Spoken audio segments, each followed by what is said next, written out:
Glória a Deus, a paz do Senhor Jesus, igreja. Oh, glória, amém. Os irmãos que têm assento podem sentar. Senta dando glória a Deus. Senta bendizendo ao Senhor. Glória a Jesus. É uma honra poder estar aqui nessa noite. Eu quero render graças ao Senhor por essa oportunidade, louvar a Deus por essa igreja. Eu quero rogar de Deus que o Senhor continue abençoando, dando direção, estratégia. E também agradecer ao Senhor Deus pela oportunidade de conhecer a vida do pastor Samuel J. Marques. Também da sua esposa, a pastora Ana Miriam, que eu já me informei, está lá no Cibem para representar, faz muito bem, né? Deus abençoe, mas deixa aí para ela meu beijo, minha saudação, por favor, pastor Samuel. Louvar a Deus pela vida do irmão Marcos, que congrega aqui com vocês. E a esposa dele, a irmã Vivi, que atravessaram lá de Guarulhos com a gente até aqui. Se eu não me engano, são 53 quilômetros e 900 metros. Então é um pedacinho. Então eu quero agradecer a Deus pela vida deles e louvar em dobro, porque eles não foram lá só para nos buscar, mas também porque moram lá e fazem essa rotina aí, esse bate e volta direto. Que Deus continue abençoando. Feliz em perceber que essa igreja é uma igreja que, assim como Isaac, né, não tem medo de cavar. São 31 dias, é isso mesmo? 31 dias de busca, de adoração. Que festa, que festa, que festa, que festa, que festa, né? Eu estava pensando nos obreiros e queria também louvar a Deus pela vida de cada um, dos obreiros e das obreiras. Por mais que você tenha uma escala longa, onde você consiga escalar alguns para estarem hoje e outros amanhã, em horários distintos, ainda assim não é fácil, até porque sempre tem um grupo que é o dos que sempre pode contar, né? E eu tenho certeza que não diferente de outras igrejas que buscam ao Senhor, aqui também é assim. Então eu quero louvar a Deus porque pensa, meus irmãos, na quantidade de obreiros e obreiras e na quantidade de trabalho que não é necessário fazer nesses 31 dias. E por esse povo que está de pé. Porque se o povo que está sentado é crente, o povo que está de pé está mostrando para a gente que está sentado que eles ainda são mais crentes que a gente, né? Para a gente poder se constranger. E enquanto olha eles de pé, a gente fica sentado dizendo: Deus me ajuda, eu preciso ser mais crente, Senhor. Mais crente, né? Deus abençoe a vida de cada um dos irmãos. Abra comigo a sua Bíblia, mesmo aí onde você está sentado, só a fim de facilitar os irmãos que estão de pé. Não é nada relativo à irreverência, pelo contrário. É para a gente conseguir contribuir com o maior ambiente de paz e de reverência e proporcionar alguma visibilidade, algum sossego ainda maior para os nossos irmãos que estão de pé. Abra comigo a sua Bíblia no Evangelho de Jesus, segundo escreveu João, no capítulo de número 19. Evangelho de Jesus, segundo escreveu João, capítulo de número 19. Glória a Jesus, aleluia, oh glória a Deus. Louvar a Deus pela vida do irmão Peterson e o nosso irmão Mag. Falei certo, né? Eu suspeito que o seu nome seja Mag alguma coisa. E aí você não gosta muito de alguma coisa e ficou Mag. Então eu não vou nem perguntar qual é a outra parte. Só em off, que aí eu vou querer saber. Mas olha, Deus abençoe vocês. Que presente, como a gente se sentiu agraciado. Ouvir vocês adorando, mesmo ciente de que a adoração é para Deus, a glória é para Deus, e aqui ninguém tem direito de nada, adoração nenhuma. Aqui ninguém tem poder nenhum de emitir nenhuma nota ou termômetro de culto. Isso é mania da nossa humanidade, da nossa miserabilidade, achar que homem tem o poder de emitir frequência de culto. Como se culto fosse para a gente. Culto não é lugar que a gente vem para receber, culto é lugar que a gente vem para dar, culto é lugar de adoração, onde Deus é adorado. Mas mesmo consciente de todas essas verdades, como a gente se sente agraciado de poder participar da maneira como vocês conduzem a adoração a Deus. A gente se sente ali agraciado. Eu só consegui agradecer a Deus pela oportunidade de estar aqui e ouvir vocês cantarem. E mais do que isso, enquanto eu olho para vocês, eu me lembro das mesmas palavras que Moisés, ao escrever o Êxodo, enfim, e todo o Pentateuco, quando ele vai fazer menção de Miriam, sua irmã. Miriam nunca demonstrou nenhuma palavra profética no ofício e na qualidade de profetisa. A maior participação que a gente vê de Miriam é na libertação do povo, depois que eles atravessam o mar. E aí o texto diz que Miriam pega o seu tamboril, seu instrumento de adoração, e ela começa imediatamente, por espontaneidade da vitória, e obviamente inspirada por Deus, a cantar uma canção, e ela começa a cantar, e as mulheres, ao ouvirem o que Miriam cantava, cantavam também, e a canção dizia: só o Senhor é Deus, só Deus é o Senhor. Não precisava de uma vasta composição, só precisava de graça para alguém entender a intenção do canto. E ela dizia: só o Senhor é Deus. E o texto vai dizer que as mulheres iam atrás dela com palmas e danças, dizendo: só Deus é o Senhor, só Deus é o Senhor. E todo Israel naquele dia cantou, porque Miriam puxou a canção dizendo: só o Senhor é Deus, só Deus é o Senhor. Esse poderia ser o maior marco de triunfo da carreira de Miriam. Mas quando Moisés vai escrever sobre ela, ele não diz Miriam a cantora. Ele poderia ter dito Miriam a cantora, porque quando ele vai determinar o atributo de cada um dentro daquela condição, ele vai dizer Arão sacerdote, vai mencionar os levitas. Mas quando ele vai na sua irmã Miriam, ele não diz Miriam a cantora, ele diz Miriam a profetisa. E eu me lembrei disso enquanto vocês adoravam ao Senhor, porque haverão dias em que vamos lembrar desses momentos. E apesar de ser cantor, ser uma coisa honrosa, seria ainda diminuir o que vocês fazem. Vocês não cantam, vocês profetizam. Então, o fato de vir cantado, né, e de vir na harmonia de uma canção, só faz a coisa ficar ainda melhor, né? Mas que Deus guarde o coração de vocês. É uma alegria, uma honra para mim, também as esposas de vocês, que são lindas, um resultado, né, de gente que ora. Aleluia. É brincadeira, mas lindas mesmo, de verdade. É uma honra, Deus abençoe. João 19, deixa eu só acrescentar isso aqui, gente, perdão, eu esqueci. Mas é para depois da leitura da palavra não haja necessidade de acrescentarmos mais nada que não seja tão somente a palavra de Deus. Eu trouxe alguns materiais, o pessoal na rede social estava até me perguntando. E se vocês desejarem adquirir no final do culto, eles vão estar expostos lá embaixo, onde fica a cantina da igreja, que na verdade é mais para uma lanchonete do que para uma cantina, e nem está pronto. O balcão é compridão. O pessoal aqui entendeu que crente come com graça, né? E para não ficar aquele negócio de fila, eles meteram um balcão bem grandão aqui no subsolo da igreja, tá? Então, se você desejar adquirir, vai estar lá. A pastora Raquel vai estar me ajudando.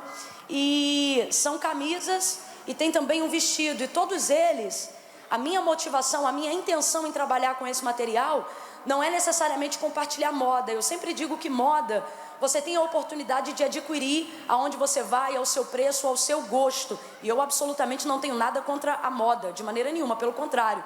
Gosto de andar bem vestida também, e se tiver alguma tendência que se adeque ao que eu uso, também faço sem o menor problema. Mas não é a intenção da venda desse material. A gente só trabalha com a venda desse material a fim de conseguir contribuir mais ativamente com a obra missionária. Então eu queria que você entendesse isso, porque se você só olhar numa visão de moda, de costura, você vai poder comprar onde você quiser, ao seu preço e ao seu gosto. Mas se você entender que você está diante de uma oportunidade de contribuir com a manifestação do reino de Deus aqui na terra, que é a obra missionária, isso vai abençoar muito a nossa vida, vai abençoar missões e vai também tornar o nosso discurso mais coerente no que tange ao amor que a gente diz que tem pela obra de Deus. Porque às vezes o pessoal traz material, traz vestuário, não estou falando em causa própria, estou falando de uma visão geral, e às vezes o pessoal fica lá e ninguém passa, e a gente fica olhando como o discurso de amor se torna incoerente quanto à prática das obras, né? E normalmente a colocação é: eu não vim preparado, eu não sabia. Mas é interessante como a gente nunca vai para o shopping e deixa de tomar pelo menos uma casquinha que seja, né? Um cafezinho. Por quê? Porque a manifestação daquilo que a gente faz se evidencia nas intenções das nossas prioridades. Quando o reino de Deus é prioridade, nada do que você encontra no seu caminho para contribuir no reino de Deus vai te pegar de surpresa, vai te pegar desprevenido. E foi Jesus que disse isso: primeiro o reino dos céus e a sua justiça, e as outras coisas serão acrescentadas. Então, só para a gente entender aí qual é o propósito, tá? Vou mostrar aqui para vocês rapidinho. Tem uma camisa que a gente fez pensando nos homens. Eu sempre digo isso, gosto tanto dela, que eu tenho uma, porque eu acho muito bonita. E aí eu coloco sempre com uma roupa mais style, porque ela é meio, né, preto com cinza, mas foi feita, pensada nos irmãos, tá bom? Tá aí o leão, de cara bem fechada, como eu sempre digo, no preto e no cinza. Ele tá rindo ou tá de cara fechada, irmão? Mais ou menos. Não, mais ou menos não, irmão. Dá uma olhada para esse leão. Ele tá rindo ou tá de cara fechada? Cara fechada. Isso aí é camisa pra macho, irmão. Isso é camisa pra homem bravo. Cuidado aí, hein? Brincadeiras à parte, é um modelo feito pensado nos homens, tá? Para os camaradas pata firme, tá? Ô, irmã Camila, meu marido é tão devagarinho, tu joga esse leão em cima dele. Ele vai rugir forte. Ai, irmã Camila, eu compro presente pra ele, ele nem presta atenção. Filha, passa perfume, veste só essa camisa e chega. Você vai entender que, enfim, deixa para outro dia. E tem aqui também um modelo feminino, pensado nas mulheres. Uma bata comprida, bem legal, para vocês ficarem bem confortáveis. E aonde eu passo, eu sempre faço propaganda dessa manga. É uma manga cortada. E depois que eu descobri essa manga, nunca mais eu quis produzir nenhuma bata com outro modelo. Por quê? Porque eu descobri que esse corte enviesado afina o tronco. Gente, afinar o tronco é de Deus. Então tá aí, essa é a bata. E tem também o vestido para as meninas que gostam de andar mais despojada, porque ele é... E irmãs também, né? Que gostam, que entendem que tem que ter uma roupa assim elegante, bacana e jovial, para você botar com tênis, um coturno, um colete jeans. Abre aí, filhão, dá uma... Pronto. Isso, gostei dele. Pronto. Tá aí, ó, um leão bem colorido para você ficar bem à vontade. Cai bem em todo mundo que tem menos de 100 anos, tá? De 100 anos para cima já fica meio forçado. Mas tá aí, tá? Gente, esse vestido é um segredo. Ele diminui, se você botar ele com um tênis ou um coturno, um colete jeans, praticamente 10 anos da sua idade. É uma vitória. É sério mesmo. Sério mesmo. Tanto que minha mãe agora cismou com ele.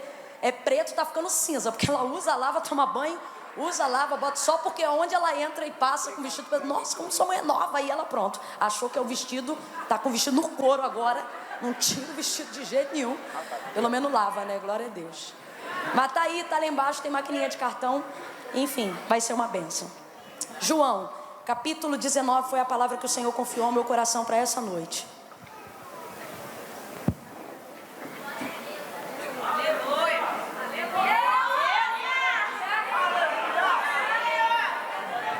João, senão quem fica o leão sou eu.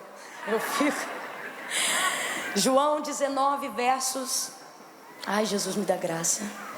Versos 38 em diante. Glória a Deus.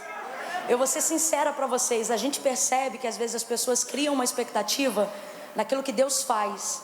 E por terem o homem como referência do que Deus faz, acabam emitindo essa expectativa em cima do homem. E isso só aumenta a tensão, né? Ou seja, na verdade não ajuda. O mesmo alegra o coração, não porque a gente de maneira nenhuma toca na glória de Deus, Deus me livre, nosso Deus, de jeito nenhum.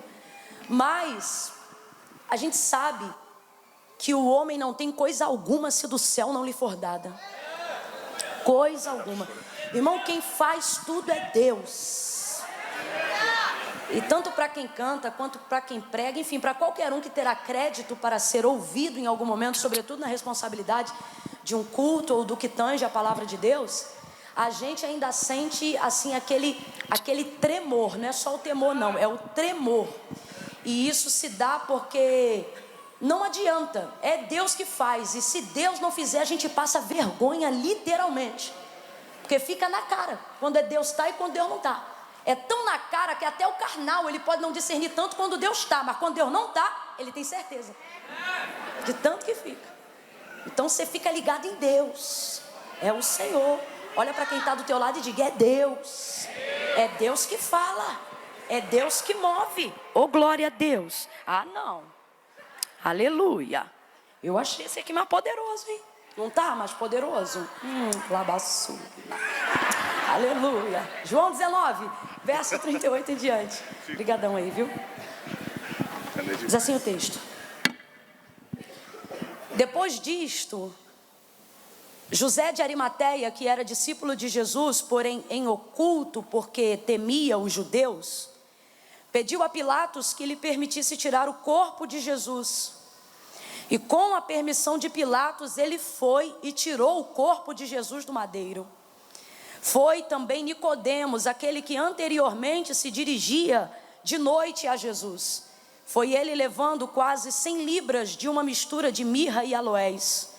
Tomaram o corpo de Jesus e o envolveram em lençóis de linho com as especiarias, como os judeus costumavam fazer para a preparação do sepultamento. E no lugar em que Jesus foi crucificado havia um jardim, e no jardim um sepulcro novo, no qual ainda ninguém havia sido posto, porque o sepulcro ficava perto por causa da preparação dos judeus. E então puseram ali o corpo de Jesus, e você diz amém. Amém. Se você puder, você que está sentado, coloque a Bíblia sobre o seu colo. Você que está de pé, se puder, prenda embaixo do seu braço, de maneira que você consiga liberar uma das suas mãos para segurar a mão da pessoa que está ao seu lado. Oh, aleluia, glória a Jesus. Se andarmos na luz como Ele na luz está, temos comunhão uns com os outros. E o sangue de Jesus Cristo nos purifica de todo o pecado. Oh, aleluia, o sangue de Jesus Cristo nos purifica de todo o pecado. O Senhor está conosco nesta noite, oh, aleluia. As mãos do Senhor estão estendidas sobre nós, eu creio, por amor de seu Filho Jesus. Os ouvidos dele não estão agravados de maneira nenhuma, mas estão inclinados ao nosso favor, para ouvirem as nossas orações, para ouvirem até mesmo as orações que não estão sendo verbalizadas, mas estão sendo reproduzidas através de um coração aflito que clama ao Senhor pedindo socorro. Segure a mão da pessoa que está ao seu lado. Nós vamos intensificar o fluxo desse clamor nesta noite. Nós vamos aumentar a intensidade da nossa busca em oração, para que nós possamos entender tudo que Deus quer falar, para que nós possamos implorar e pedir que Deus fale. Você não veio aqui para fazer uma social, você não veio aqui para ser mais um na multidão. Não importa se você está aí atrás, mais para o lado da rua do que pelo lado da igreja. O Senhor conhece o seu nome, sabe de onde você veio, conhece a sua motivação e pode te alcançar com a mesma virtude de quem está aqui na frente. Com o mesmo poder, Deus te chama pelo nome nesta noite. Deus te conhece por nome, sobrenome, endereço, fator RH. Ele conhece o tamanho da medida dos seus ossos, as suas questões psicológicas, os seus problemas neurais, o seu estresse, a sua ansiedade. Ele sabe das orações que você gostaria de fazer, mas não fez, porque tem sido atormentado por uma síndrome de pensamento acelerado. Ele sabe das vezes que você gostaria de fechar o olho para estabelecer uma conexão direta com Ele, mas não consegue, porque está envolvido pela ansiedade, pela depressão. Ele viu você vindo para a rua e andando e olhando para trás, com medo, envolvido pela síndrome do pânico. Oh, Ele também viu você que consagrou-se o dia inteiro para que Deus falasse com você. Você que orou, que intercedeu, lavou louça em oração, entrou no carro em oração, pegou o ônibus em oração, entrou no trem em oração, atravessou a Dutra em oração, a passarela em oração. Alguém disse não vai lá não, e você disse eu vou. E alguém disse vai ver Camila, e você disse eu vou ver o meu Senhor. Eu preciso ouvir a voz de Deus. Deus viu, Deus sabe que você não está aqui para mostrar sapato, para mostrar cabelo bonito. Deus sabe que tudo isso é uma casca. Ele conhece teu coração, Ele sabe quão difícil tem sido manter uma vida espiritual digna diante dEle. Ele sabe o quanto mais que você seja crente, você entrou aqui nessa noite desejando ser verdadeiramente convertido. Então fecha teu olho, curva a tua cabeça, fecha o corredor, segura a mão. Aleluia, aleluia, aleluia. Espírito, fecha os teus olhos aí. Os olhos são a concupiscência da carne. Nos olhos você só realiza a vontade da carne. É por isso que a fé não é prova do que se vê. Não. A fé é produzida por aquilo que se ouve. Ela se certifica por aquilo que se vê. Ou seja, a evidência de uma fé vai concluir um resultado visual, mas o processo dela não é pelo que se vê, é pelo que se escuta. Tem gente aqui já querendo chegar no resultado antes de entrar no processo, e aí acaba não vendo nada. Por quê? Porque quer ver quando tinha que ouvir. Mas o Senhor te trouxe aqui para dizer para você: fecha o olho e comece a ouvir. Fecha o olho Eu vou levantar minha voz em oração, mas eu me recuso a orar sozinha diante de uma multidão como essa. Eu vou levantar a minha voz em oração e você vai orar junto comigo. Vai subir daqui uma nuvem de intercessão, de súplica. Não tem arrogância, não tem vaidade, não tem soberba. Nada ficará de pé diante do Senhor nessa noite. Nem os nossos títulos, nada. Não, mas eu sou. Não tem nada. Que o eu sou hoje é Ele. Nós vamos descer. E vamos pedir ao Senhor que fale conosco. Não, pedir eu peço pão na padaria. Nós vamos implorar ao Senhor que fale conosco. Senhor nosso Deus e nosso Pai, nos colocamos diante da Tua presença uma vez mais para Te orar, Senhor. Ah, Senhor, para Te suplicar, ó Deus, porque a nossa necessidade de Te ouvir é muito grande.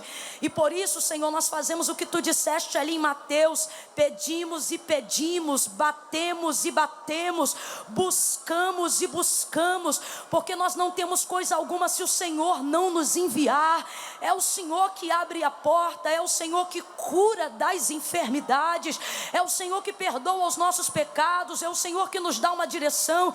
E quantas pessoas vieram aqui e estão aqui diante de Ti com muitos propósitos, Te pedindo: abre a porta, cura, levanta do leito.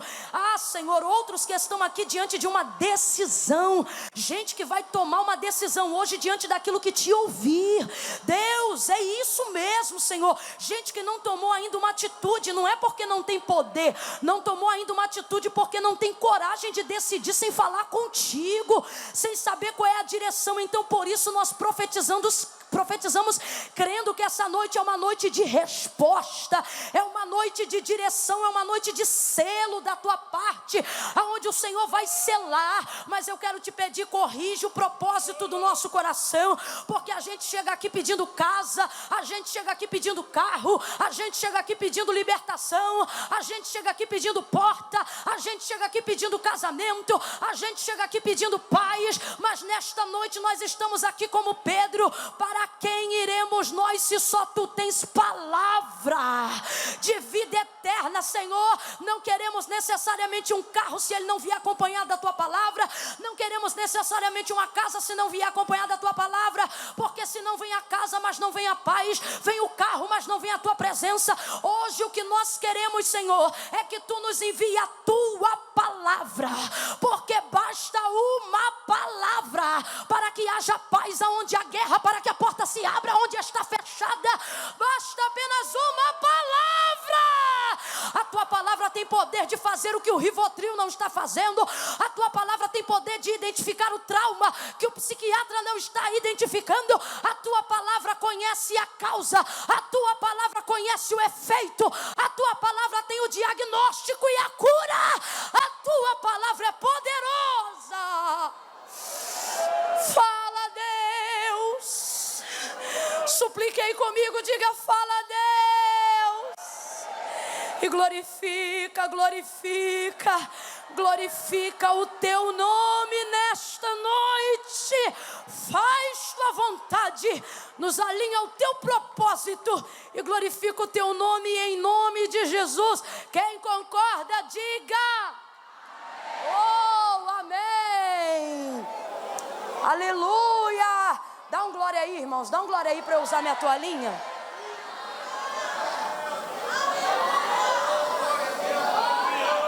Mais um cadinho, vai.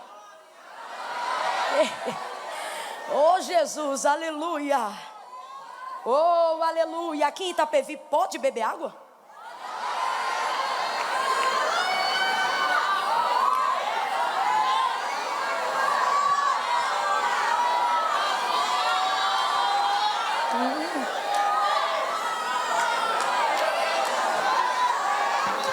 Pode botar mais que pode beber água aqui. Oh, glória a Deus. Eu vou contar de 1 a 3. Quando eu disser 3, você vai liberar para a pessoa que está ao seu lado uma palavra que determina o rumo profético daquilo que eu acredito que o Senhor nos confiou para essa noite, tá bom? Eu vou contar de 1 a 3. Quando eu disser 3, você olha para quem está do teu lado. Não faz porque eu estou pedindo só, não. Faz crendo que muitas vezes para Deus chegar em alguém, Ele passa pela gente. A gente pode ser um instrumento vivo e poderoso para Deus usar. Então no 3, você vai olhar para quem está do seu lado e vai dizer desse jeito: vai aparecer. Calma, é só no 3, tá? Quando eu disser 3, você vira e fala. Você vai dizer, vai aparecer. E aí a gente vai esmiuçar junto o contexto profético do que o Espírito de Deus nos apresenta nessa noite, tá bom? Desde lá do canto, desde a irmã lá do casaco cinza, ô glória, até o outro lá do canto, o irmão da camisa vermelha. Aonde tiver um crente, você vai olhar para essa pessoa e vai dizer para ela desse jeito, vai aparecer. Deus está me mandando, Jesus, no 3, teimosia. Estou sentindo de Deus, de acrescentar um calma, uma palavra de ordem, tá? Agora eu já entendi por quê. Você vai dizer, calma, vai aparecer. Você vai dizer o quê? Calma, vai aparecer. É 1, é 2, é 3, libera essa palavra para alguém. Se você é pentecostal, reproduz mais umas 2 vezes aí para alguém, sacode o segundo, o terceiro, diz, calma, vai aparecer. Oh glória a Jesus. Oh glória a Jesus. Aleluia. Glória a Deus. Vai aparecer, calma. Calma. Calma. Pastores, calma. Calma. Calma. Rebanda cachoremana assúria. Entrou aqui atônito para um lado e para o outro. Consegue nem se ligar no culto direito. Parte da mente está aqui e a outra mente está do lado de fora. Meu Deus, agoniado, inquieto, aflito. Um olho no culto e outro no zap. Esperando uma resposta, esperando uma decisão, controlando alguém de longe. E o Senhor te diz, calma. Calma. Vai aparecer o quê, irmã Camila? Aquilo que a gente precisa para resolver o que a gente acha que não tem mais jeito. Vai aparecer o quê, irmã Camila? Aquilo que a gente precisa para resolver o que já está aparentemente decidido. Aquilo que parece que não tem mais jeito. Eu não queria que você levasse isso para alguma coisa que você ainda espera um recurso humano. Eu queria que você levasse a contundência da palavra profética que a gente aplica hoje aqui, em cima de algo que as pessoas que estão à sua volta e até o seu subconsciente, ou a sua consciência, que é onde você organiza a razão das suas emoções, já entendeu que aquilo ali não tem mais jeito, já deu a causa como perdida. Só não solta porque não convém ao seu caráter. Só não solta porque não convém à sua fé. Só não solta porque não convém com aquilo que você prega, mas no coração você está vendo que não frutifica mais, que não floresce mais, que não tem mais jeito, que o diagnóstico já foi dado, que as coisas já estão decididas. E o Senhor está nos dizendo, calma, vai aparecer. E por que eu digo aparecer? Por que a palavra de ordem nessa noite é aparecer? Porque na verdade aparecer fala daquilo que já existe, só não está aparente. Fala daquilo que já existe, só não foi visto. Por exemplo, quando Isaac diz assim a Abraão, papai, aqui está a lenha e o cutelo para imolar, mas aonde está o cordeiro para o holocausto? Indiretamente Abraão vai dizer o quê? Calma, vai aparecer.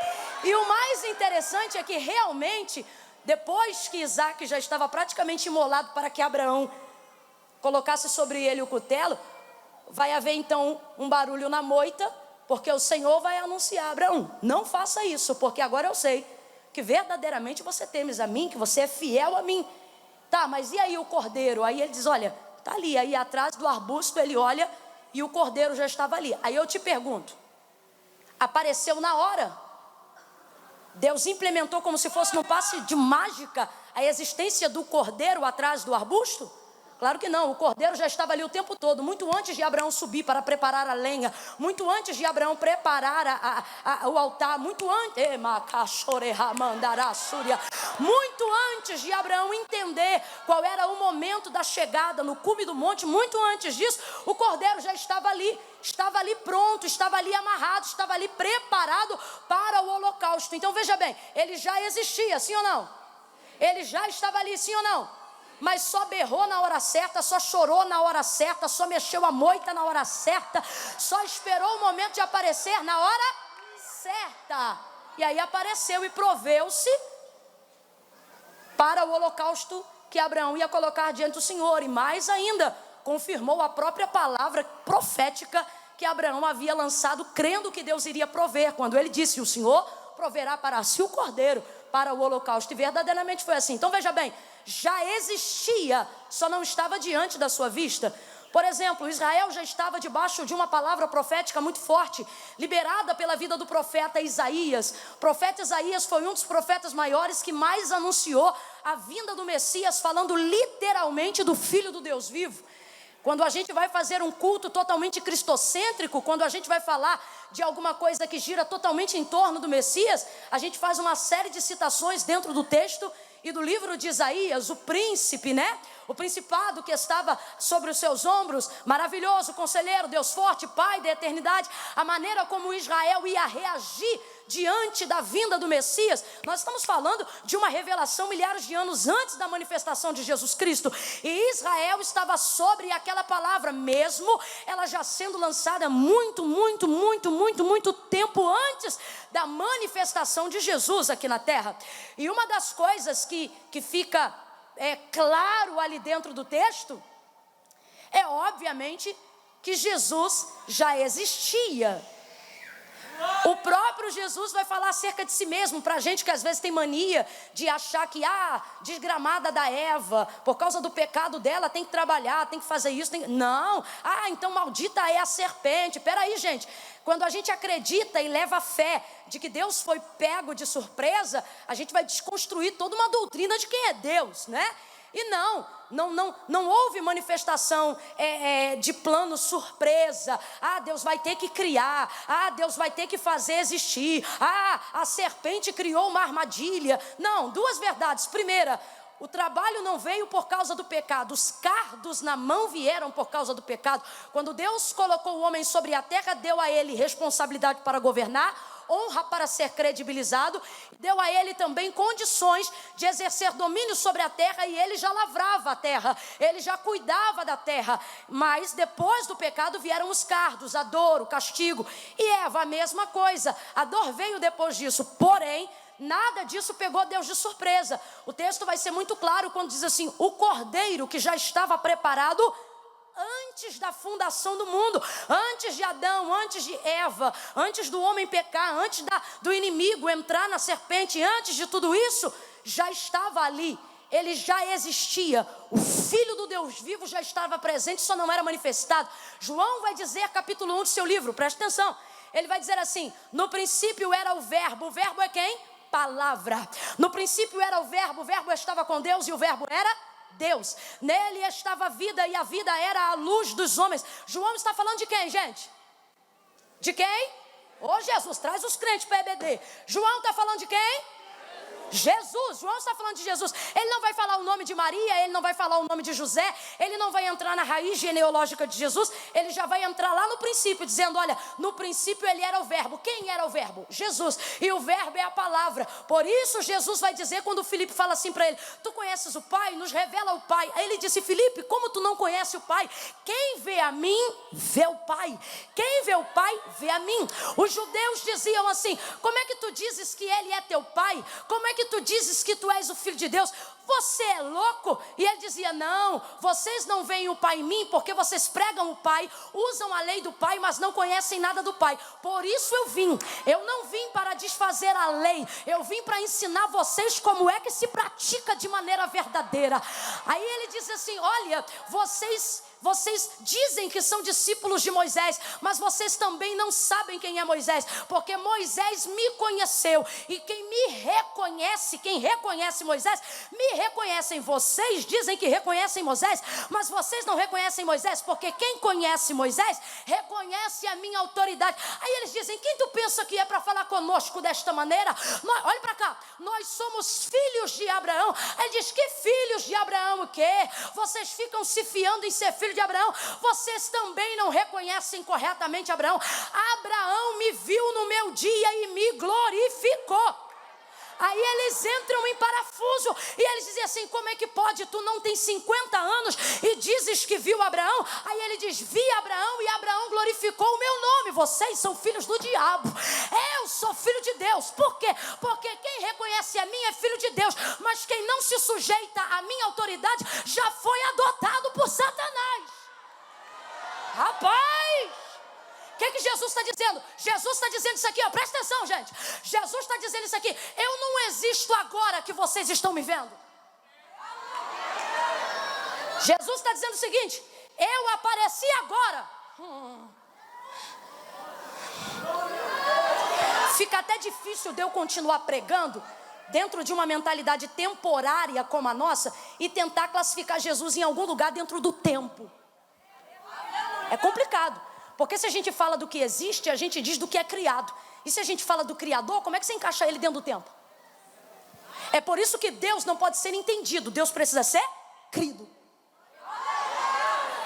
Quando você começar a chegar muito perto de explicar a razão de Deus, você está muito perto de desviar da fé. Por isso você prossegue em conhecer e nunca chega ao conhecimento generalizado de quem ele é. Por quê? Porque chegar ao conhecimento generalizado de quem ele é como chegar à conta final de uma equação da matemática, que é uma ciência exata. É você saber como aquilo coexiste, entendendo quando passou a existir. E como é que você vai fazer isso com Deus? Se ele não existe, não está dentro do tempo, presta atenção, não existe dentro de um sistema temporal, mas está lá, presente, fiel, governando sobre todas as coisas. Pela boca do profeta Isaías, ele vai dizer assim: olha, ancião de dias. Aí você pensa assim, é bem velho. Aí daqui a pouco ele diz assim, pai da eternidade. Aí você diz, como é que vive? Não, você não está entendendo. Ele coloca a eternidade em grau de filiação. Sabe o que ele está dizendo? Eu existo antes da eternidade. Aí já deu um nó na nossa cabeça.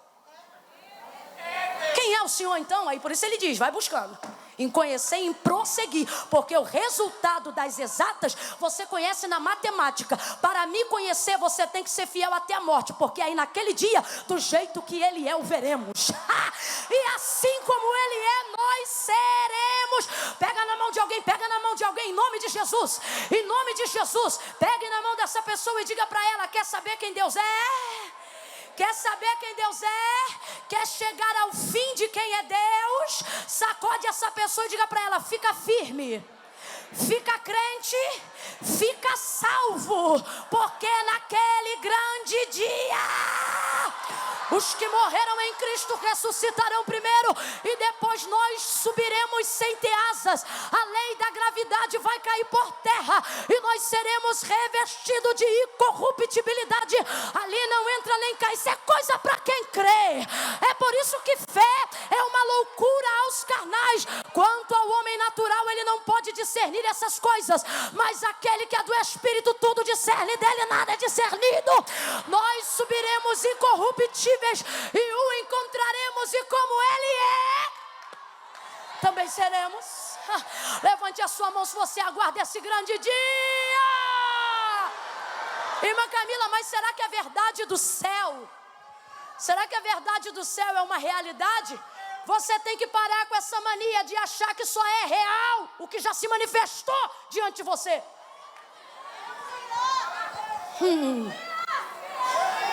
Você tem que parar com essa mania de achar que o que é abstrato não existe. Me dê a forma do vento, me dê a forma do vento. Qual é a forma do vento?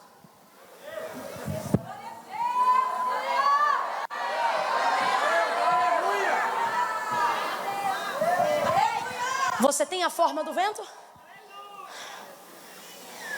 Me dê a forma da eternidade. Você tem a forma da eternidade? Me dê a forma da paz. Me dê a forma dos seus sentimentos. Me dê a forma dos seus sentimentos. Por exemplo, o coração que a gente usa, bonitinho, redondinho, vermelho, para tipificar as nossas emoções, não tem nada a ver com o músculo que a gente carrega dentro do peito, sim ou não? Foi uma maneira que a gente criou no campo da caricatura para conseguir tirar aquilo que é abstrato e tentar traduzir numa visão concreta para as pessoas entenderem o que é coração, que está associado ao amor, comunhão, etc. e etc. Aí quando as pessoas tentam trazer uma forma de quem é Deus, uma forma do que é um milagre, uma forma do que é a fé, e não conseguem traduzir com fidelidade aquilo que já existe, porém, por não ter uma evidência visual, elas descredibilizam. Então a gente começa a não crer naquilo que existe, mas só porque não se manifestou diante de nós, a gente descredibiliza. Alguém conta para você uma coisa que já aconteceu, mas se ela for muito surreal ou muito sobrenatural, a primeira manifestação da nossa incredulidade natural é essa aqui: não acredito. Sim ou não? Sim ou não? Só que isso tem que acabar. Principalmente na nossa conduta de relacionamento com Deus. Principalmente na nossa conduta de vida cristã. Não fomos chamados para andar por vista, fomos chamados para andar por fé. E o que é a fé? Certeza, presta atenção, certeza das coisas que não se veem. Eita glória! Olha para quem está do teu lado e diz assim: já existe. Olha aí de novo e diz: já existe. Pega na mão dele ou dela e diz: e vai aparecer. Aleluia! Já existe, vai aparecer. Só que você não pode, escute aí, só que você não pode passar a dar crédito ao que você precisa, passar a dar crédito ao que você acredita, só quando aquilo estiver diante dos teus olhos. Por quê? Porque senão não vai aparecer nunca. E por que não vai aparecer nunca, irmã Camila? Porque é utopia? Porque é mentira? De maneira nenhuma. Não vai aparecer nunca, porque na lógica do homem, você precisa ver para crer. Mas na lógica de Deus, se é que a gente pode chamar de lógica ao que é sobrenatural, mas só para a gente entender a equação da fé, o processo de fé, ele não é dado mediante o resultado, mas diante o processo. Responda para mim com exatidão: o que vem primeiro, o processo ou o resultado? Vamos lá então, crentes, o que vem primeiro, o processo ou o resultado? Vem de novo, o processo ou o resultado? Diante do processo, a gente tem um resultado. Quando a gente está na escola e alguém coloca a equação de x, o x está lá, ele é um número que já existe. Só que você só descobre o valor de x depois de fazer uma equação. Aí a gente dá para a professora e diz: aí você termina a equação, né? Dá uma indignação de estudar aquilo, porque a gente não consegue imaginar um trabalho que a gente seja obrigado a fazer aquilo. Mas, por exemplo, olha como Deus é poderoso na ciência, até para a fé se aplica. Aí depois de fazer a equação, você descobre o resultado de x. E às vezes a equação é pequenininha. É tipo assim: 1 mais x exponencial 2 igual a pá. Quanto menor visualmente é a situação, maior é a equação, não é não? E pá, e pá, e pá, e pá, e conta, e subtrai, e sobe, e desce. E daqui a pouco lá é igual. Então x é igual a resultado. E vem ali o resultado, mas antes do resultado, primeiro vem o... E os crentes querem abolir o processo, eles querem? Ah, não. Não. Sua fé só está sendo roubada porque você só está usando ela para o resultado. Sua fé só está sendo minada porque você só coloca ela no resultado. E o Senhor está dizendo: não, não, não. A maior vitória não é viver o cumprimento de uma promessa, mas saber que durante toda a trajetória Deus caminhou com você até chegar nela. A maior vitória não está em viver a realização, o resultado. A maior vitória está em saber e em olhar para trás e dizer: durante todo o processo Ele se revelou, Ele esteve comigo, eu acreditei.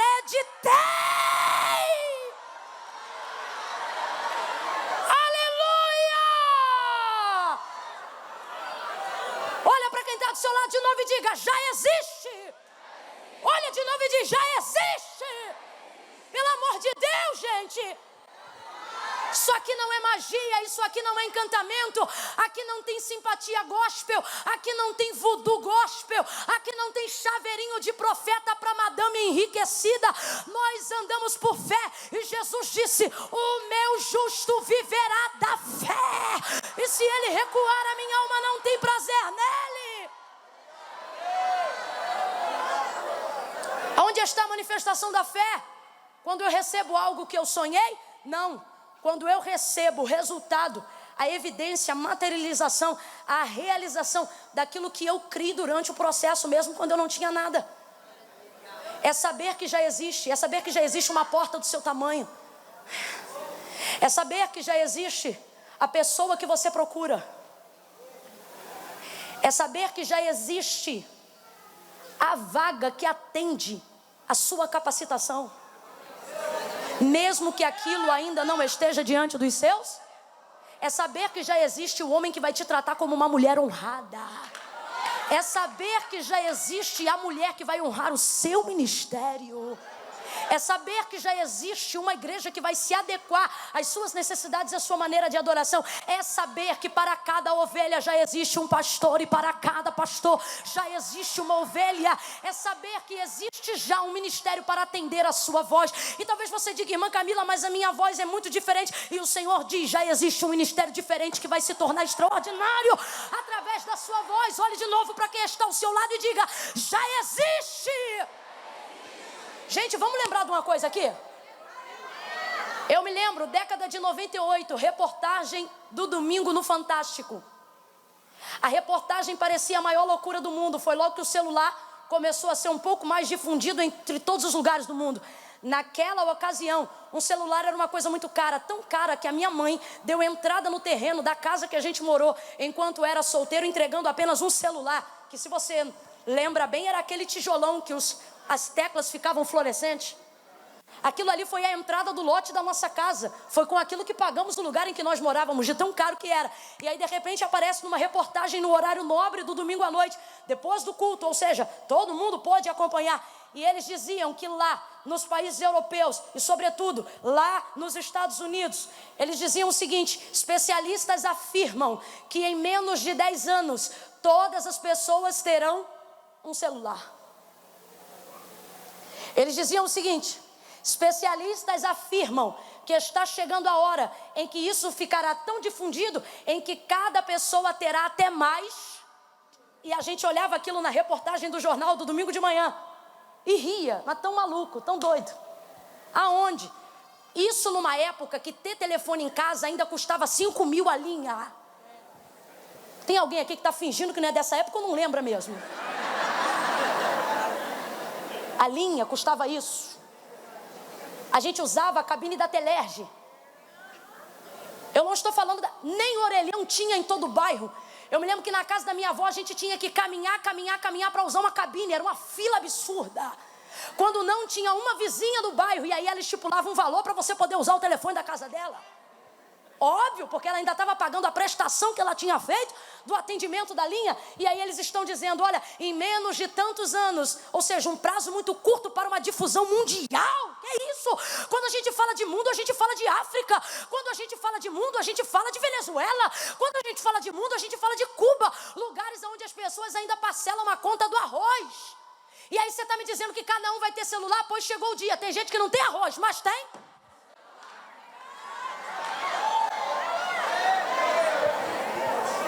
O que faz um especialista ser um especialista? Entender que o que acontece hoje é apenas um sinal daquilo que já existe e está para estourar, está para acontecer, está para crescer. Quem está entendendo o que é que Deus está falando aqui? No mundo do Espírito, ei!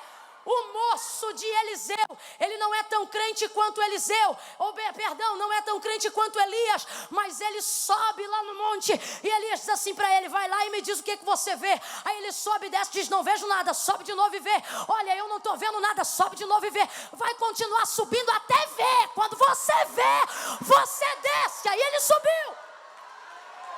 Eu não sei se de fato ele viu ou se ele implorou para ver, porque ele já não devia mais aguentar subir e descer.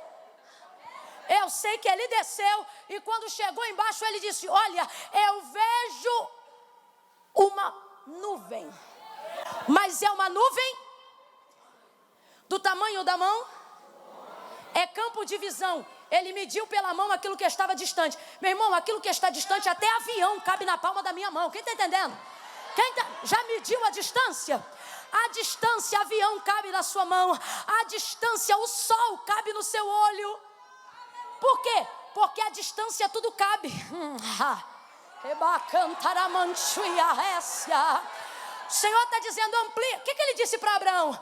Ele disse, Abraão, eu estou te dando tanta terra, tanta vida, tanta herança. Ele disse, é mais do que a areia da praia, é mais do que a quantidade de estrelas que estão no céu. Você não tem condições de contar. O que ele está dizendo? Abraão, vai ter lugar que eu vou te dar, mas você não vai poder pisar, porque nem toda a vida que eu te der vai ser o suficiente para você ter vida para viver o cumprimento. Então faz assim, aonde o seu pé não pisar, levanta a tua visão e olha, porque se teu pé não entrar, mas caber na tua visão, eu darei ali a tua herança. Levanta essa mão que dá glória para o céu.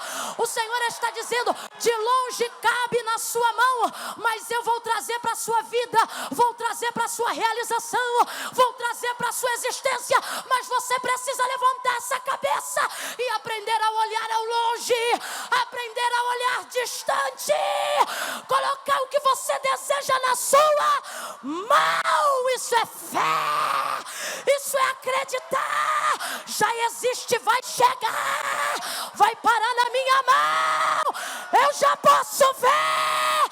Quem acredita reage. Levanta essa mão para o céu, levanta essa mão, levanta essa mão para o céu, mede na sua mão.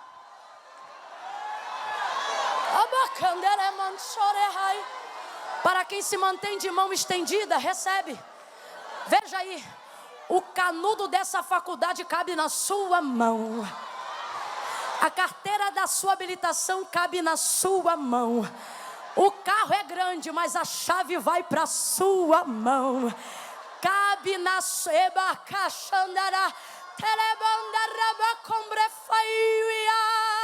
O mundo é grande, mas na minha visão, ele cabe na minha mão. Olhe de novo para quem está ao teu lado e diga, já existe. Diz, já existe. Olha para quem está do teu lado e diga, pode estar longe, pode parecer distante, mas já existe. Agora complete aqui para mim, por favor. Se existe, só falta. Se existe, só falta. Sacode os dois crentes então aí e diz, vai aparecer. Vai aparecer. O moço desce, olha para Elias e diz assim, vejo uma pequena nuvem na medida da mão de um homem. Aí Elias diz assim para ele, corre. Quem é que corre com pequena nuvem, gente? Ah, eu corro. Eu já fiz assim, loucura, de olhar uma coisa que é impossível e todo mundo dizer que é impossível e eu correr. Correr, mas correr mesmo. De eu rir sozinha enquanto corro. Tipo assim, eu sou muito doida mesmo. E daqui a pouco aquilo ali acontecer. E quem não cria olhar e falar, menino, como é que pode? Aí ele chega, conta para Elias, olha, eu vi um sinal, sinal quem fala é Elias. Ele diz, eu vi uma nuvem pequena, do tamanho da mão de um homem. Aí ele diz assim, de que lado estava? Ele diz assim, estava para a banda do meio do mar. Não estava em cima do monte, não? Não. Estava na campina, não? Não. Se está na campina, é névoa. Se está sobre o monte, é anúncio de orvalho. Mas se está no meio do mar... Por que, irmã Camila? O que é no meio do mar? É do meio do mar que vem as grandes tempestades. Ele pergunta, aonde está a nuvem? E ele diz, está para a banda que dá para o meio do mar. Oh, meu Deus. Meu esposo Eduardo prega uma mensagem sobre isso, onde ele verdadeiramente nos diz, e eu sinto de reproduzir porque está encaixando perfeitamente. Quando ele diz assim, olha, é pequeno, mas ela vem de um lugar que só anuncia coisas. Por oh, Jesus, fica você aí de pé, você mesmo que está assim com a perninha. Isso, você está que nem essa nuvem. Te prepara, porque está pequena, mas vem da onde Deus faz coisas grandes. Nós somos de lá, eu também vim de lá. Da onde, irmã Camila? Lugar onde asfalto não chega, cama não tem para todo mundo. E o que é lá? Por trás das ovelhas, atrás das malas de Saul. E por que esses lugares são provenientes de coisas grandes? Porque Deus não trafega em palácios, trafega procurando procurando adoradores para colocarem em posição de príncipe sobre a terra. A banda que dá pelo mar traz o anúncio de nuvens pequenas, mas que rapidamente se tornarão grandes tempestades. Por isso Elias olha para o moço e diz: corre. Tem algum moço de Elias para acreditar nessa palavra? Tem algum Elias aqui para liberar essa palavra? Olha para alguém que está do teu lado e diz: corre, porque vem aí. Corre, porque vem aí. O que estava longe já apareceu e vai te engolir, vai te alcançar. Me explica isso? Vou explicar. Deus diz assim: Moisés, coloca meu povo diante do Ebal e diante do Gerizim, coloca eles no meio. No Ebal você anuncia todas as maldições, se eles se esquecerem de mim e me desobedecerem. Agora sobre o Gerizim você traz sobre eles a invocação de todas as bênçãos confiadas aos obedientes. Diga para eles que se eles me ouvirem, se eles me atenderem, se eles me obedecerem, benditos serão no campo, benditos serão na cidade, benditos serão os seus filhos, benditos serão os filhos dos seus filhos com ele. Eu, o Senhor, ordenarei com que todas essas bênçãos sigam eles. Não para aí, ele diz assim: sigam, vírgula, e os persigam, até que os alcance. Oh, aleluia. Oh, aleluia. Está longe, mas vai alcançar. Não está diante de você, mas isso não significa que não existe. Vai aparecer. Vai aparecer. Pastor Samuel, não se desespere. Vai aparecer. Igreja do Senhor, vai aparecer. Um dos maiores anúncios daquilo que não está diante de nós, mas vai aparecer, é a vinda do Senhor. Já existe, está sentado à destra de Deus. O trono de Deus existe, os 24 anciões estão lá, mas porque as pessoas não veem, muitos não acreditam. Mas está chegando o dia em que todo olho o verá e toda língua o confessará. Olha para quem está do seu lado e diz: Jesus vai aparecer. E quem crê vai ver, quem não crê vai ver também. Quem espera vai ver, quem não espera também vai ver. Já existe. Vai aparecer. Agora, se tudo isso que eu estou lhe dizendo é uma verdade contundente, por que você se preocupa com coisas menores do que você? Já existem e vão aparecer. Eu trago uma última comprovação para que você creia, porque eu não estou aqui pregando sentimento, eu estou pregando o que a Bíblia afirma. E a Bíblia nos afirma e nos anuncia que o Deus a qual servimos é Criador. No primeiro livro, que é o livro do Gênesis, o livro do princípio de todas as coisas, ele se destina a falar da criação. Completa para mim, só para saber que você está comigo no raciocínio. Ele é o livro do princípio, o livro da criação. Ótimo. E por que Deus se revela ali como Deus Criador? Porque Deus vai trazer à existência todas as coisas que outrora não existiam. Aí ele diz assim, o texto vai dizer assim, capítulo já 1. E a terra era sem forma e vazia, e o Espírito de Deus se movia sobre a face das águas. Isso aqui é muito tremendo. Pode ter espírito, se não tiver palavra não há execução, não há resultado. É por isso que não pode ser só manto, só monte, tem que ter palavra. Senão vai ter mover, mas não vai ter base. O Espírito de Deus se movia sobre a face das águas. E disse Deus, haja luz. O que é isso?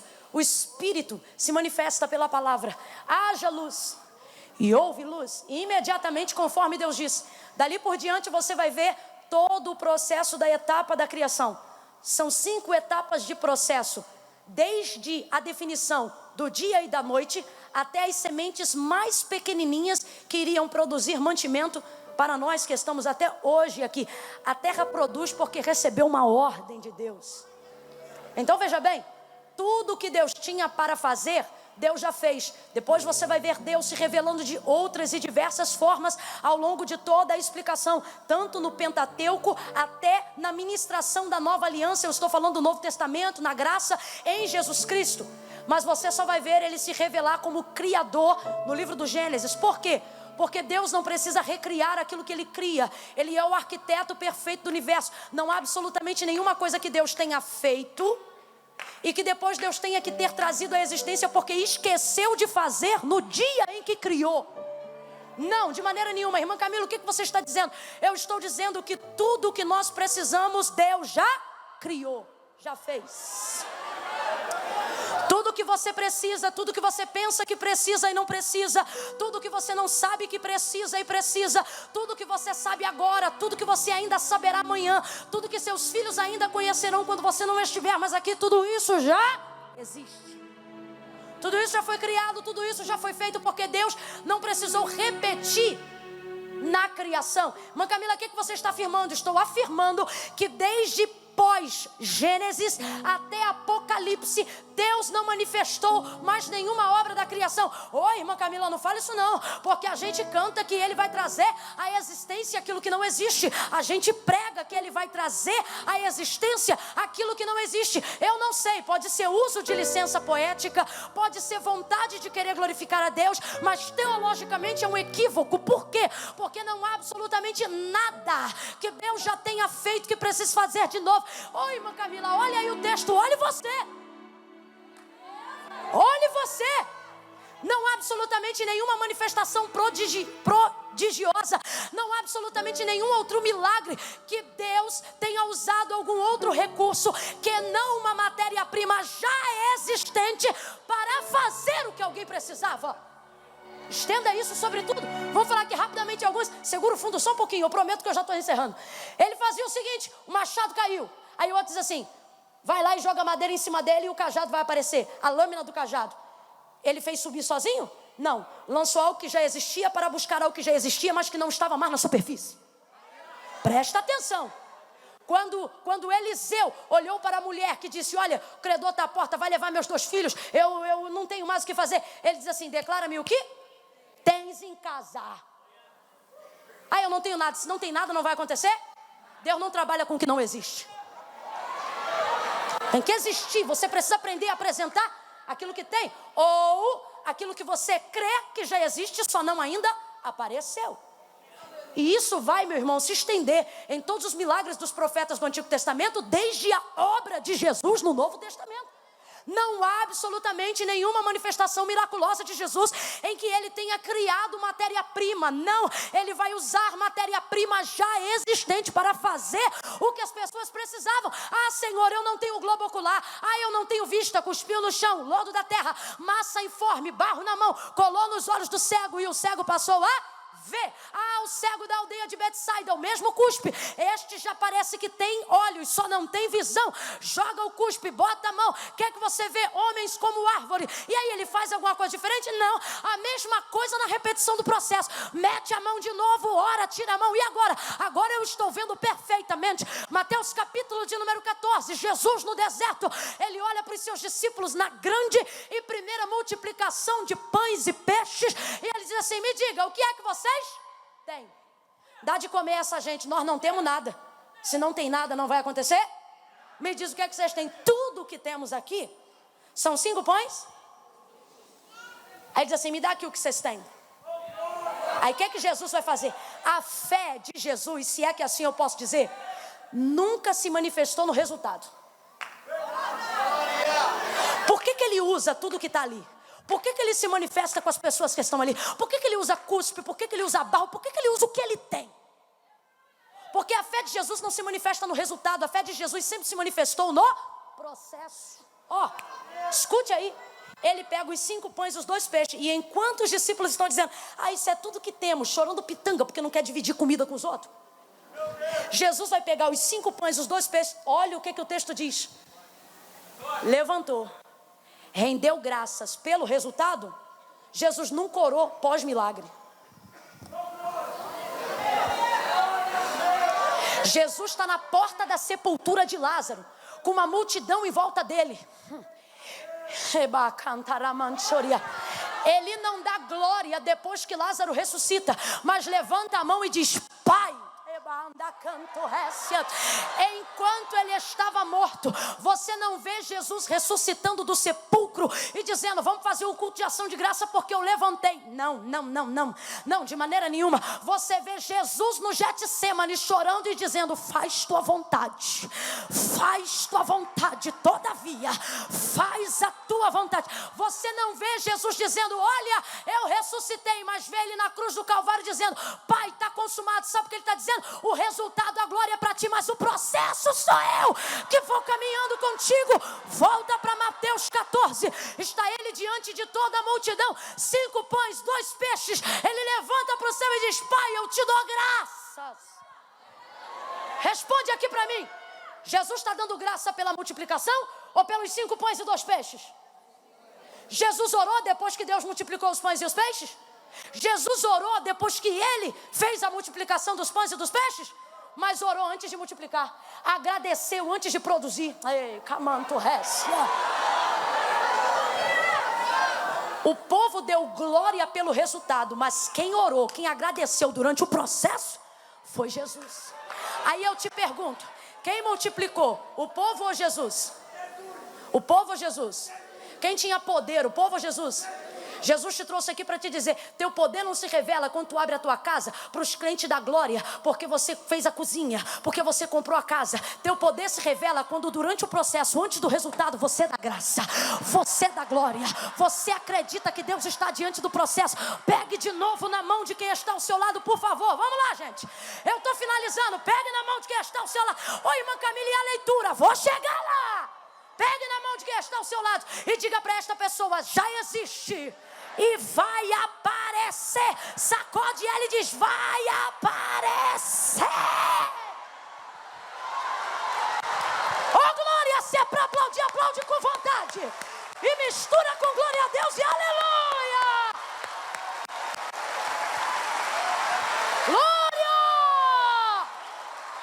Aleluia. Eu estou sentindo uma graça de Deus aqui tão grande.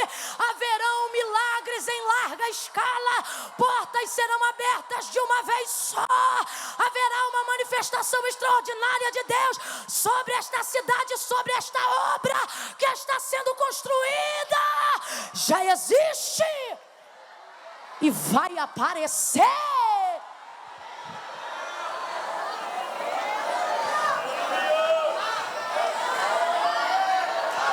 Não é porque você não vê que não existe. Não é porque ainda não entrou na sua casa que não significa que não seja seu.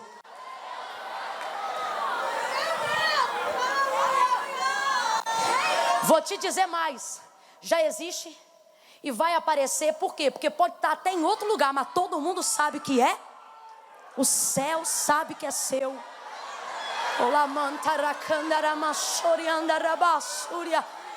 Aleluia, aleluia. Use a sua fé durante o processo e o resultado glorificará o nome do Eterno. Use a sua fé durante o processo e o nome de Jesus será glorificado na sua vida.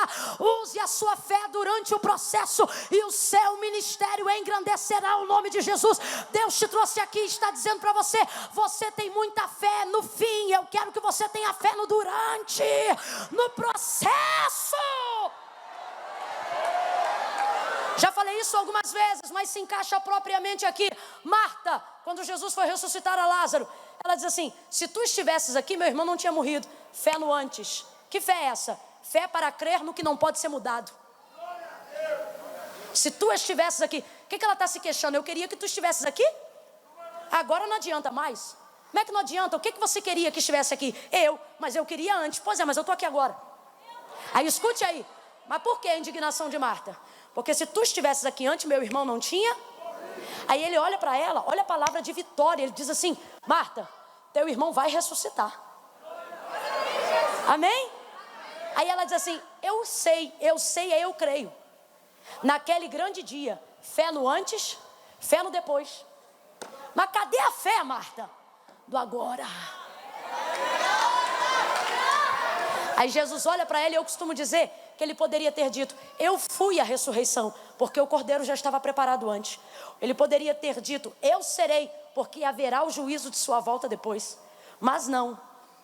Ele olha para ela a conjugação daquilo que ela tem poder. Conjuga o verbo que ela tem poder de conjugar. Qual? Passado? Não, porque o que aconteceu a gente não muda. Futuro? Não, porque a gente não determina lá, sem primeiro mexer, aqui. Aí ele diz assim: Marta, eu sou.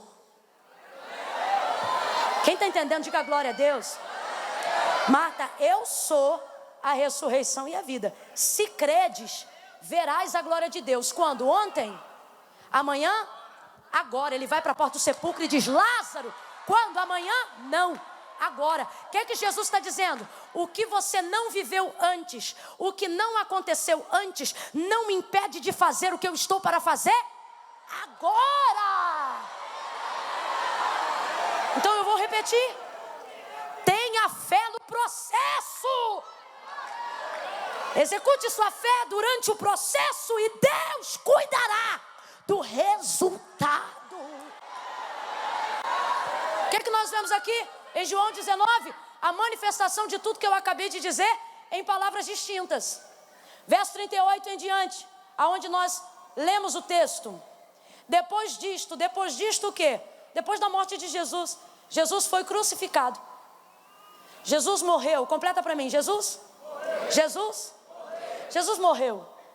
Está tudo acabado. Ele mesmo, nas últimas palavras, antes de morrer, disse: está. E quem estava ali e ouviu, eu fico pensando: puxa vida, tudo que vivemos, tudo que investimos.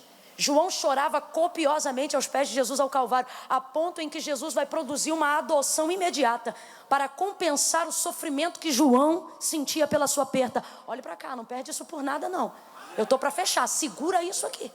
Ai, irmã Camila, eu estou com fome, nem só de pão viverá o homem. O que você come agora te sacia agora, mas o que você ouve agora pode te ajudar ao longo de muitos anos.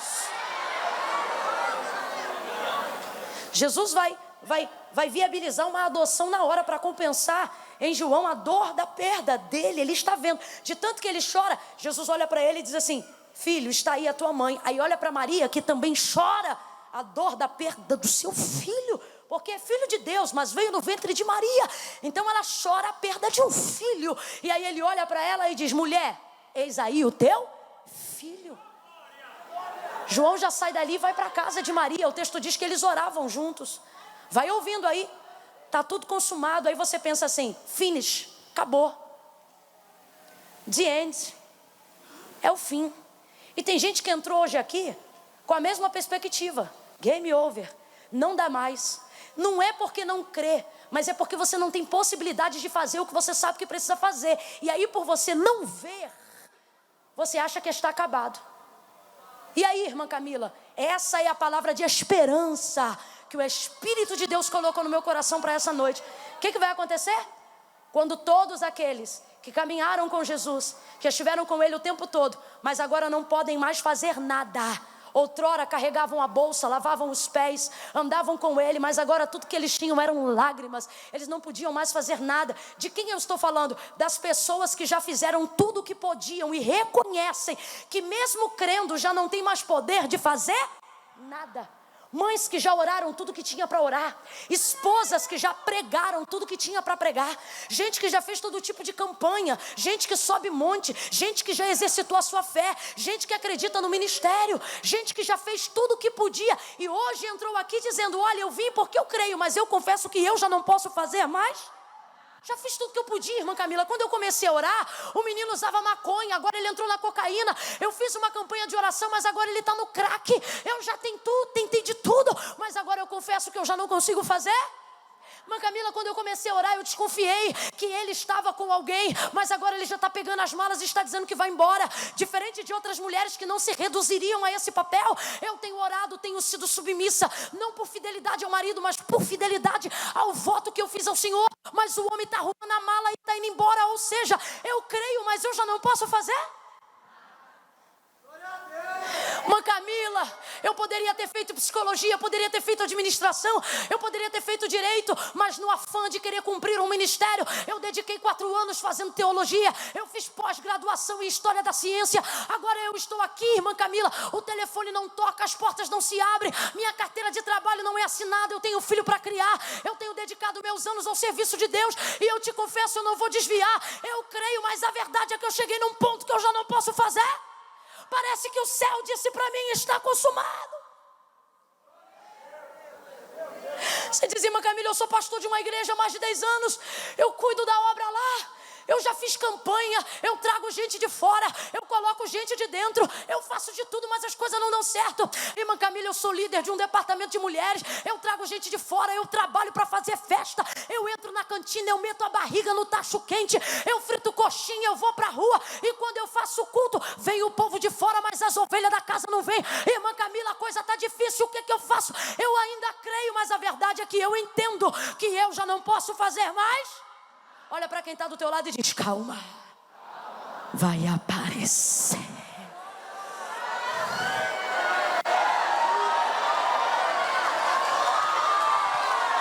Você crê? Você crê? Você crê? Faz um som aí do que vai aparecer. Não faz cerimônia de casamento não. Faz o som assim, igual de filme. Quando vem um negócio assim, sabe, rapaz, um negócio que você esperava, mas não esperava tanto. Você imaginava, mas não imaginava tanto.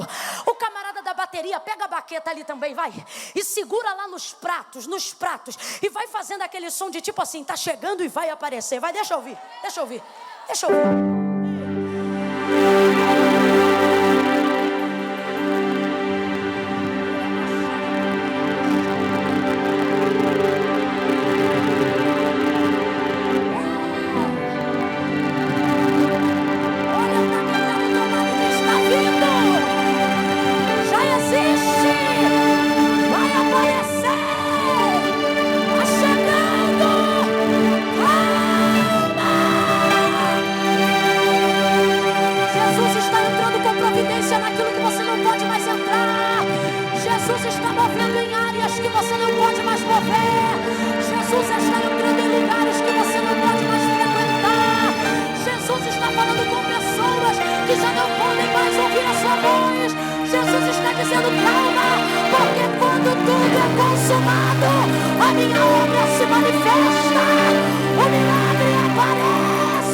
Os discípulos pensam, está tudo acabado. O povo chora. O dia se fez noite. Todo mundo saiu correndo para as suas casas. Tudo indica que ninguém pode fazer mais. Nem os amigos dos seus amigos, eles também não podem fazer mais. Nem as pessoas que acreditam em você, elas também não podem fazer mais. Tem gente que acredita no seu negócio e se tivesse dinheiro investia, mas acreditar não é ter dinheiro. Elas acreditam, mas também não podem fazer. Tem gente que se pudesse ajudaria a sua empresa que está quase falindo, mas por mais que elas te amem, elas não podem fazer. Os discípulos se sentem assim, vai cada um para sua casa, todo mundo vai se distanciando. E aí, por quê? Os judeus estão em alvoroço, acabaram de matar Jesus. Quantos mais eles poderão matar? Escondam-se.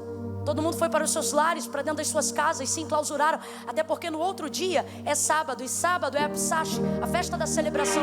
Os judeus respeitam muito, é uma festa sagrada. Só que para o judeu, a preparação e a santificação não começa no sábado, no dia que se santifica. Começa na sexta-feira, às 6 horas da tarde, ou às 6 horas da noite. Ou seja, Jesus já foi crucificado, está quase à tardinha. Então todo mundo sai correndo e os corpos ficam expostos no madeiro. Só que não pode ficar exposto no madeiro, porque sábado é dia santo. Então se os judeus veem corpos expostos no madeiro, porque eles são assim, matam mas não quer expor, que é para Deus não ver aquilo que foi exposto. Isso dá mensagem todo dia, anota aí, Raquel, que eu tenho que ver isso. Aí escute, para que os corpos não ficassem expostos no madeiro. Segura o fundo só um pouquinho, daqui a pouco vai aparecer de novo. Para que os corpos não ficassem expostos no madeiro, chama o carrasco. Na mão dele tem um pedaço de madeira pesado igual um tição. O que ele vai fazer? O texto diz: foi para o da direita, que havia sido crucificado com Jesus, e lhe estendeu, e pá, lhe quebrou as pernas, bate na altura dos joelhos. O que acontece? O corpo depende, rasga. Eles não são tirados do madeiro, o corpo deles é rasgado, os cravos rasgam. O corpo não aguenta o próprio peso, e aí depende do madeiro. O madeiro fica lá e o corpo vai no chão. Fizeram a mesma coisa com o outro da esquerda, e estão chegando agora com o pau na mão, vamos dizer assim, para fazer o mesmo a Jesus. E eu amo dizer, porque eu não sei, parece que João está esperando o último momento, quando ele de fato não pode mais fazer nada. Parece que ele está escondido em algum canto, e o texto vai dizer, é ele que vai escrever. E ele diz assim: chegaram-se porém a Jesus, como que vissem que já estava morto. E de fato já estava. A lança já havia lhe transpassado o lado, e estava morto. Estava morto, gente. Para que ter pena de morto? Em tese é isso aqui. Só que o texto diz assim: e foram para fazer o que fizeram com o da direita, foram para fazer o que fizeram com o da esquerda. Chegando-se porém a Jesus, o homem do meio. Ser cuidado com ele. Como que vissem que já estava morto, lhe foram, mas não puderam. Está dizendo que não tentaram? Está dizendo que não foram até ele? Eu não sei qual foi o caso, vou te explicar agora. Diz que não puderam, aí diz assim, porque Isaías já havia escrito uma palavra sobre ele. Isaías está lá?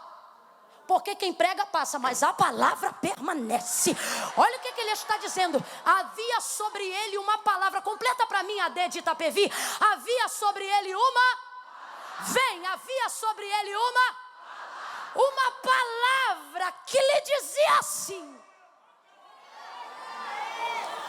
pode ser moído, pode ser cuspido. Isso tipifica a igreja de Cristo, porque Paulo vai dizer que nós somos o corpo. E é verdade, podemos ser cuspidos, caluniados. O sistema pode montar um tipo de legislação que visa botar a gente na cadeia, que visa arrebentar com a gente. Aí eles podem cuspir, chocarrice, à torta e à direita. Fala mal, mete o pau todo dia. Eles pegam um pastor vacilão, que não é pastor, é estelionatário. Aí pega o título e diz que todo outro é igual a este então. E aí vai arrebentando com a gente. A gente pode ser vituperado de todo jeito. Você sabe como é que Cristo está no Calvário? Coroa de espinho, rosto lavado de sangue, o corpo todo cheio de hematomas, o rosto está inchado, as mãos estão perfuradas, os pés também, envergonhado, aonde estava de capa púrpura, uma roupa muito pequena, todo arrebentado. O que ele está? Cumprindo o que Isaías falou: moído, cuspido, vituperado. O castigo que nos traz a paz estava sobre eles, mas quando foram para quebrar, não puderam. Por quê? Porque sobre ele tinha uma palavra que dizia: nenhum dos seus ossos será quebrado, nenhuma da sua estrutura. Irmã Camila, o que isso tem a ver com a igreja? Tudo. Pode cuspir, pode moer, pode perseguir, só não vai quebrar, meu irmão. Tem 2000 anos que a gente está aqui, e a gente vai continuar dizendo que Jesus é bom até o arrebatamento da igreja, porque quebrar não quebra, quebrar não quebra. Pode botar nome na boca do sapo, pode costurar, pode fazer obra de encantamento, enterrar o sapo, azar do sapo, eu estou vivo e ele está morto. Não quebra, não quebra. Ninguém quebra esta estrutura, porque Cristo é o cabeça e a igreja é seu corpo. Quando então pensaram que já não tinha nada mais a fazer, olha isso, olha isso. Não puderam por quê? Porque a palavra que foi dita pela boca de Isaías se manifesta através da vida de José de Arimateia. Por quê? Me chega ele com papel assinado pelo nome de Pilatos. Quem é Pilatos? O que mandou. Não era o que queria, mas foi o que mandou. Eu acho mó barato que Jesus acaba com a autoridade que ele pensa que tem. Ele diz assim: eu tenho poder para te prender ou soltar. Ele diz assim: tu não tem poder nenhum se meu pai não te desse. Aí ele diz assim: fala para mim, entre aspas, se você quiser ficar solto, eu te livro. Ele diz assim: minha vida ninguém toma, eu a dou. Rapaz, quer ver tu tirar a autoridade de alguém ou reconhecer quem tem mais autoridade sobre quem diz que tem autoridade é quando a autoridade de quem acha que tem, a decisão que ele toma não interfere na decisão que você já tomou. Foi o que Jesus fez. O que Jesus quis dizer foi o seguinte: você prende, você solta, é problema seu. Agora que eu já dei minha vida, já acabou, meu irmão, já era. Você é forte demais. Anota isso aí também para outro dia. Aí escute aí. Quando você pensa que está tudo destruído, quem vem? Eu vou fechar aqui para você acreditar que é verdade que eu estou acabando.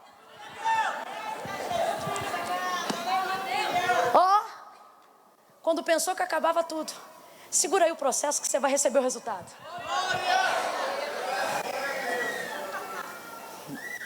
Quando pensou que acabou tudo, vem José de Arimateia, com papel na mão.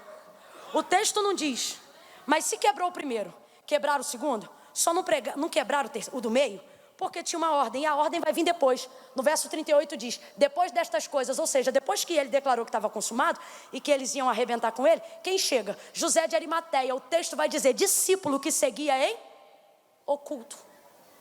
Ou seja, cria em Jesus, acreditava em Jesus, mas ele era príncipe, era um cara com muitos seguidores no Instagram. José de Arimateia era alguém que recebia patrocínio. José de Arimateia recebe marcas importantes, é só ele usar que todo mundo compra. José de Arimateia é um camarada de muito status. Não é uma crítica não, é só para fazer uma alusão e você entender o nível de influência que José de Arimateia chegou.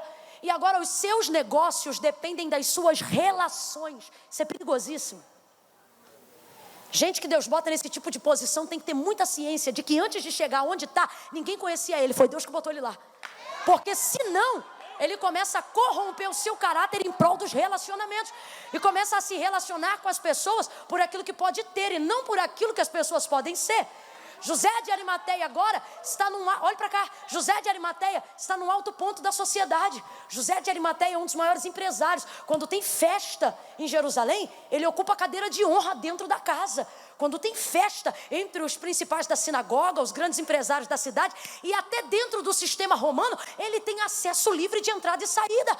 Então o que acontece? Todas as sinagogas dos judeus já haviam determinado uma escrita que dizia que todo aquele que professasse ser Jesus, o Cristo, deveria ser extirpado, expulso da sinagoga. E ser expulso da sinagoga numa época em que a religião é tudo que a sociedade tem, era a mesma coisa que ser excomungado dentro do cristianismo ou do catolicismo que vivíamos há muitos anos atrás. É aquela coisa, torna-se escória da sociedade, réu do inferno.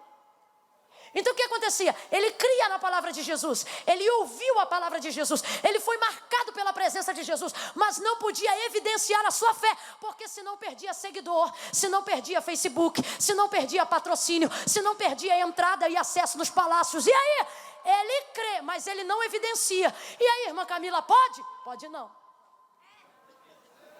E quem é que diz que não pode? Assembleia de Deus? Maranata? Jesus que diz, aquele que me confessar diante dos homens, eu também o confessarei diante do meu Pai que está no céu. Olha o que ele diz, mas aquele que se envergonhar de mim diante dos homens. Por que ele diz envergonhar? Crê. Ele não diz aquele que não crê. Ele diz aquele que se envergonhar, ou seja, que tem vergonha de confessar o que crê. Mas não confessa para não perder o emprego, não confessa para não perder o status, não confessa para não perder salário, não confessa para... E aí, irmã Camila, e aí que tudo que você perder aqui, o céu compensa o prejuízo, mas não tem na terra nada que compense o prejuízo de perder o céu. Por isso Jesus vai dizer, quem me confessa aqui, será confessado diante do meu Pai, mas quem tem vergonha, aí eu te pergunto, é falta de fé? Não, é medo da opinião pública. Aquele que se envergonhar de mim, eu também o envergonharei? Não, me envergonharei dele. Sabe o que ele está dizendo? Você não me apresenta? Também não te apresento. E daí? Que ele está dizendo, lá só entra quem eu apresento. E como é que eu faço para o Senhor me apresentar lá? Ele diz, me apresenta aí. José de Arimateia cria, mas por causa da opinião pública não podia manifestar a razão de sua fé. Irmã Camila, eu creio, mas carrego no meu coração. Ótimo, porque a Bíblia diz, se tu crê com o teu coração, falta apenas você confessar com a sua. Ou seja, já existe, só tem que aparecer. Remanta canto rebaçuia. Tem que aparecer. Essa fé tem que aparecer. Paulo vai dizer, vocês precisam estar prontos quando forem questionados acerca da razão da sua fé. Ou seja, a manifestação, a evidência da sua fé, ela tem que... Não vem com essa não. Aí, irmã, eu creio, só não gosto de confusão. Não gosto de confusão não. Você não gosta de deixar de ser amado por quem não crê no que você crê. Não é essa não. Aí, irmã Camila, porque política não se discute. Quem foi que falou isso? Eu estou vendo Jesus pagando um preço terrível por causa de política. Quando Jesus vai dar testemunho de João de Batista, ele só fala de política. Ele diz, o que vieste ver? Uma cana agitada pelo vento? Ou seja, alguém torcido pelo povo? O que vieste ver? Um homem trajado com vestes reais? Ele diz, esses estão nos príncipes, nos palácios. Ele diz assim, vocês querem um representante político? Vai para o parlamento, vai para o palácio. Ele diz assim, João Batista é profeta. Ou seja, Jesus expunha. Aí, irmã Camila, porque tem coisa que não se discute. Não se discute não. Vergonha de evidenciar sua fé. Vergonha de perder status. Vergonha de deixar de ser aprovado por quem não paga tuas contas. Vergonha. Agora só que o que eu vim aqui de Deus pregar? Eu vim aqui dizer que Jesus vai criar uma situação em que aquilo que já existe, mas está em oculto. Por quê? Por causa do medo da opinião pública, medo do que fulano vai dizer, medo do que Beltrano vai pensar, medo do que o outro vai jogar em direta para mim no WhatsApp. Jesus vai mostrar para você, prepara, porque eu vim aqui, eu até agora preguei como pregadora, mas agora estou anunciando como profeta. Jesus vai criar uma situação em que tudo que está em oculto será evidenciado. Essa fé vai ter que aparecer. Essa explosão de milagres vai ter que aparecer. Aquilo que você diz que acredita terá que ser comprovado pelas suas atitudes. O que Jesus fez? Quando Jesus se ausenta do cenário na crucificação, quem aparece? João Batista. Olha o que o texto diz. Ele era discípulo, mas não confessava que cria em Jesus, porque temia os judeus. Fala comigo, opinião pública.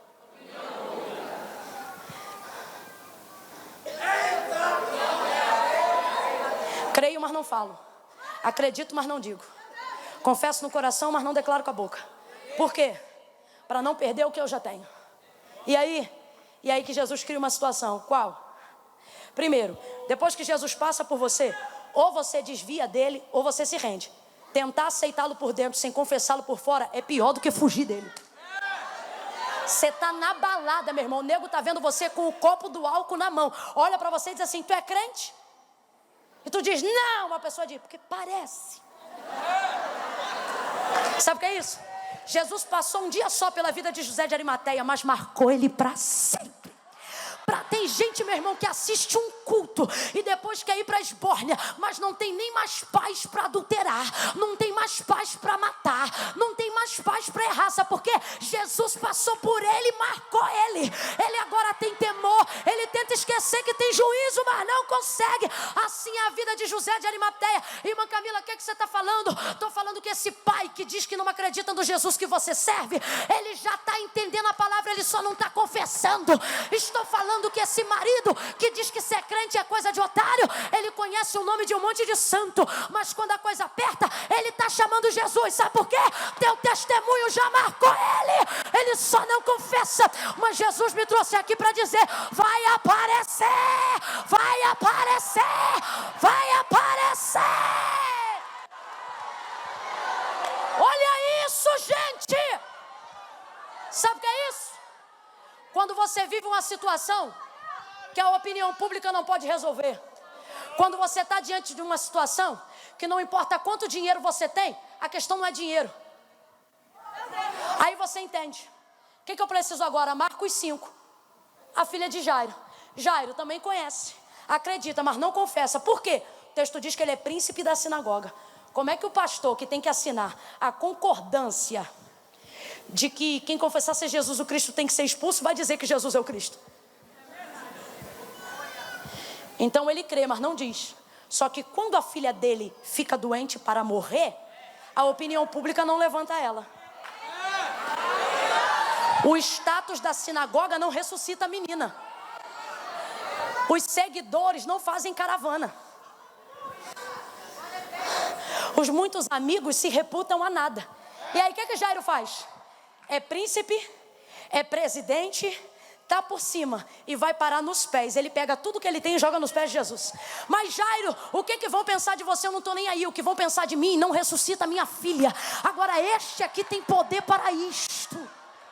José de Arimateia vai interromper o processo de destruição do corpo de Jesus Cristo no Calvário. E mesmo que não quebrassem-lhe as pernas, sabe onde que se lança o crucificado? Numa vala, num lugar de desova. Você sabe por que o Gólgota é chamado de Monte da Caveira? Não é só porque ele tem formato de caveira não, mas é porque ali num valado os corpos entram em estado de putrefação até a sua ossada ficar aparente, e os outros corpos vão sendo jogados por cima, porque segundo o sistema romano só vai para a cruz quem é criminoso, e quem é criminoso não tem direito de sepultamento, porque sepultamento é para a última dignidade do morto. Então acredita-se que quem é criminoso não pode ser sepultado. E aí, joga Jesus na vala, vem José de Arimateia,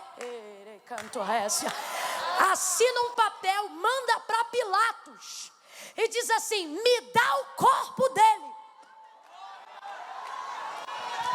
Pilatos, que já estava angustiado porque a mulher dele na noite anterior já teve um sonho com Jesus e falou: não entra na causa desse justo. Por isso que Pilatos queria tentar tirar ele de lá. Vai José de Arimateia, me dá o corpo é meu. Não tem direito de pedir corpo se não é da tua família. Só que ele agora vai usar o acesso que ele tem. Escuta isso. E vai pedir um corpo que não é dele, como se fosse dele. Sabe o que ele está dizendo? Não é meu, mas eu queria que fosse. Sabe o que José de Arimateia está dizendo? Eu estou aqui arruinado. Financeiramente não, emocionalmente. Sabe por quê? Porque eu estou arrependido. Tudo que eu queria ter feito por ele em vida, não consegui, então eu preciso lhe dar a última honra na hora de sua morte. Pilatos, mas e se... José de Arimateia, e se para tudo isso você perdeu o que tem? Não importa, sabe por quê? Depois que a gente perde Jesus, a gente vê que o que a gente tem não é o bastante. Você está aí fazendo rebacanto, remancho, récia. Você está aí no seu lugar, fazendo cabo de guerra entre as coisas e entre Jesus. Sabe por quê? Porque você ainda tem Jesus. Quando você perceber a ausência da presença de Deus na tua casa, na tua vida, nos teus negócios, tu vai parar de deixar essas coisas serem cabo de guerra. Aí tu vai largar tudo e vai dizer: Jesus, eu posso perder tudo, agora que eu não te tenho, eu descobri que tu és tudo que eu preciso. Tudo. Foi isso que aconteceu com José de Arimateia, meus camaradas. Me dá o corpo. Pilatos assina o documento na hora. Aí escuta, chega José de Arimateia para tirar o corpo, pastor Samuel. Prepara tudo, desce o corpo. Aí o texto diz assim: nisto vem vindo Nicodemos. Coincidência? Claro que não. Quem é Nicodemos? Se José de Arimateia é discípulo que seguia em oculto, Nicodemos é o que amava e não podia falar. Olha o que o texto diz: Nicodemos, aquele que o seguia, ou melhor, aquele que teve com ele de noite. Por quê? Porque não podia confessar que Jesus era o Cristo. Chegou para Jesus e disse: tu és o Cristo? Você não vai entender essas coisas, Nicodemos. Eu vou entender sim. Aí ele diz assim: te é necessário nascer de novo. Aí ele diz: como é que pode um homem do meu tamanho voltar ao ventre materno? É porque Jesus não disse, mas se sou eu dizendo, estou falando que tu não ia entender. Aí ele diz assim: tu és mestre em Israel e não sabe essas coisas? Você sabe quantas vezes Nicodemos teve registrado com Jesus? Uma. Sabe quantas vezes Nicodemos teve registrado com Jesus? E se eu te disser que foi o suficiente? Olha o que o texto está dizendo. Vem Nicodemos, o que seguia de noite. Olha o que o texto diz: trazendo um fardo enorme de 34 quilos, ou 3 litros e 400 mililitros de especiarias aromáticas. Ele está vindo e está vindo carregado. Quem está me entendendo, diga amém. Amém. Segura aí, vem ele vindo carregado. Um tira do madeiro e tem sepulcro, o outro tem os cuidados, ou seja, o corpo de Jesus está guardado. Ou seja, o corpo de Jesus está bem cuidado. Ou seja, o corpo de Jesus está dignificado. E para surpresa de geral, não é João que está carregando. Não é Pedro que está tirando. Por quê? Porque eles creem, eles amam, mas não tem poder para isso. E aí, apareceu quem todo mundo nunca imaginava. E se eu te disser que tem gente que já crê, que já segue, que está acompanhando ao vivo agora,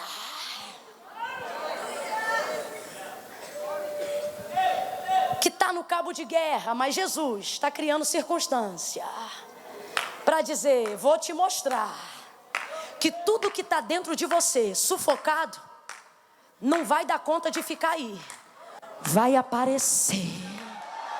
A sua fé vai aparecer, sua vontade de servir a Deus vai aparecer. Tem gente da tua família que você diz, é muito difícil, sabe quem é esse? José de Arimateia. E tem gente que você olha e você diz assim, esse é impossível. Jesus está dizendo, esse é Nicodemos. Irmã Camila, o que você está dizendo? Estou dizendo, levanta a cabeça e olha para a história. Irmã Camila, o que você está dizendo? O difícil já está vindo e você fica, meu Deus! E o Senhor está dizendo, tu vai ficar então, tu vai ficar extasiada. Por quê? Porque o difícil está na frente, o impossível está vindo logo aí atrás, ó. Trazendo aí, ó, especiarias aromáticas. Isso é profético. Pegue na mão da pessoa que está ao seu lado e vamos encerrar juntos agora. Segure a mão da pessoa que está ao seu lado e diga para ela, ei! Fala para ela, calma! Grita aí para ela, diga calma! Oi, irmã Camila, como é que você quer que eu fale de calma gritando? Porque normalmente a calma é para acalmar quem está desesperado. E quem está desesperado não ouve a gente sussurrar. Por isso que vez ou outra uma mãe sacode alguém e diz, calma! Então vamos lá, diga calma! Diga calma! Já existe! E vai aparecer. Não solta a mão dele não, não solta não. Diga calma! O difícil está chegando e o impossível está vindo logo atrás. Fica de pé quem acredita que vai ter resultado depois desse processo. Glória! Aleluia! Vou aproveitar que não tem ninguém fazendo isso, ninguém mesmo, tá? Eu não sou hipócrita, vou aproveitar que não tem ninguém fazendo isso, para poder já prevenir que ninguém o faça. São 10 para as 10. Você ficou aqui até agora, vai embora por causa de 10 minutos? Ah, pelo amor de Deus. Não pegue sua bolsa não, pegue um pouco de persistência. Oi, irmã Camila, mas esse culto já passou de 2 horas. Se você não consegue dar mais do que 2h30 de culto, aproveita que vai ter apelo e vem aqui fazer um concerto com Deus hoje.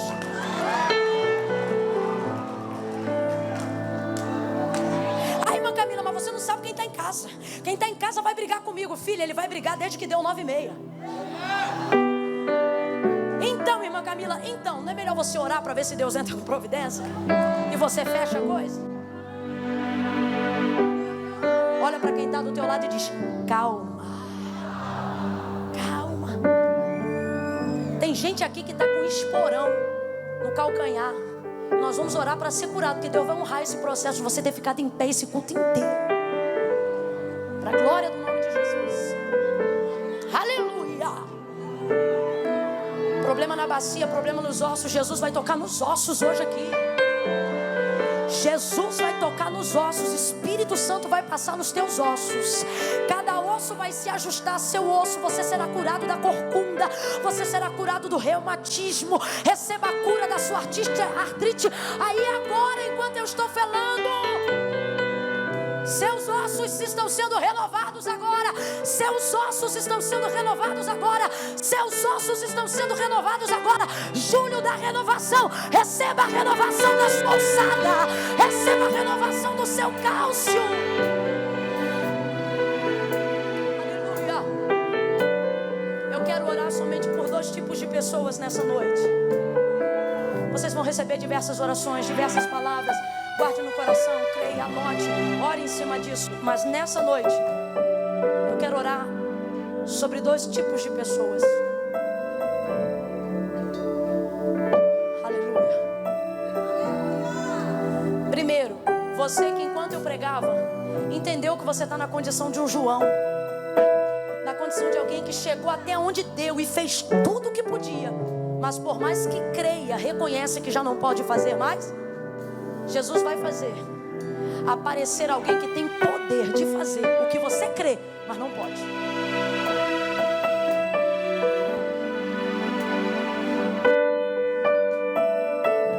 Gente que ouviu a situação, a circunstância dizer: está consumado, está acabado, e pensa que não tem mais jeito.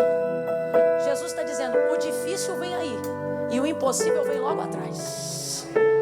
Mas Camila, o que você está dizendo? José de Arimateia e João e Nicodemos tipificam isso aqui que eu estou dizendo.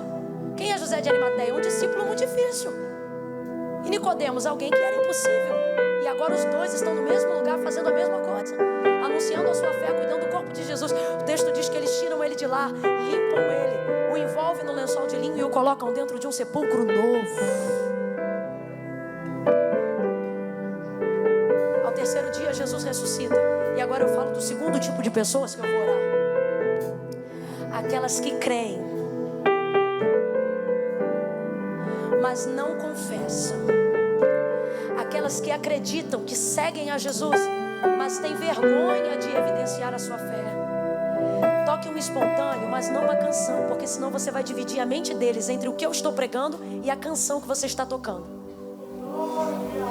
Então veja bem, pessoas que estão aqui, que acreditam, mas não confessam.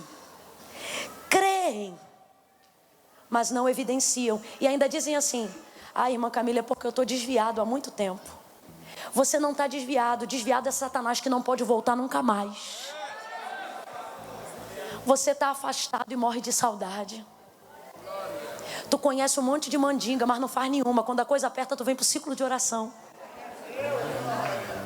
Tu conhece um monte de simpatia, tu conhece o nome de um monte de voodoo e de santo, mas quando a coisa aperta, você diz: a poder no nome de Jesus.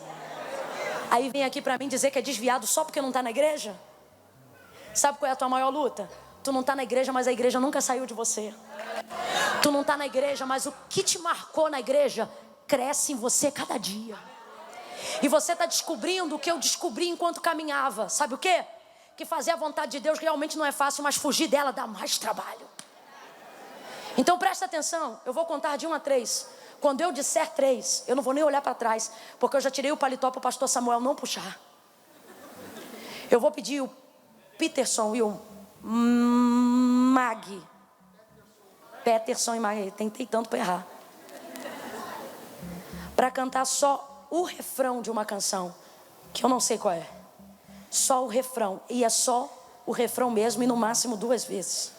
Porque eu vou dizer 1, 2, 3. Quando eu disser 3, eles vêm com o refrão. Quando eu disser 3, quem está aqui e tem ministério e tem vida com Deus, diz que não é crente, mas fala com Deus lavando louça. Diz que é desviado, mas fala com Deus dirigindo o carro.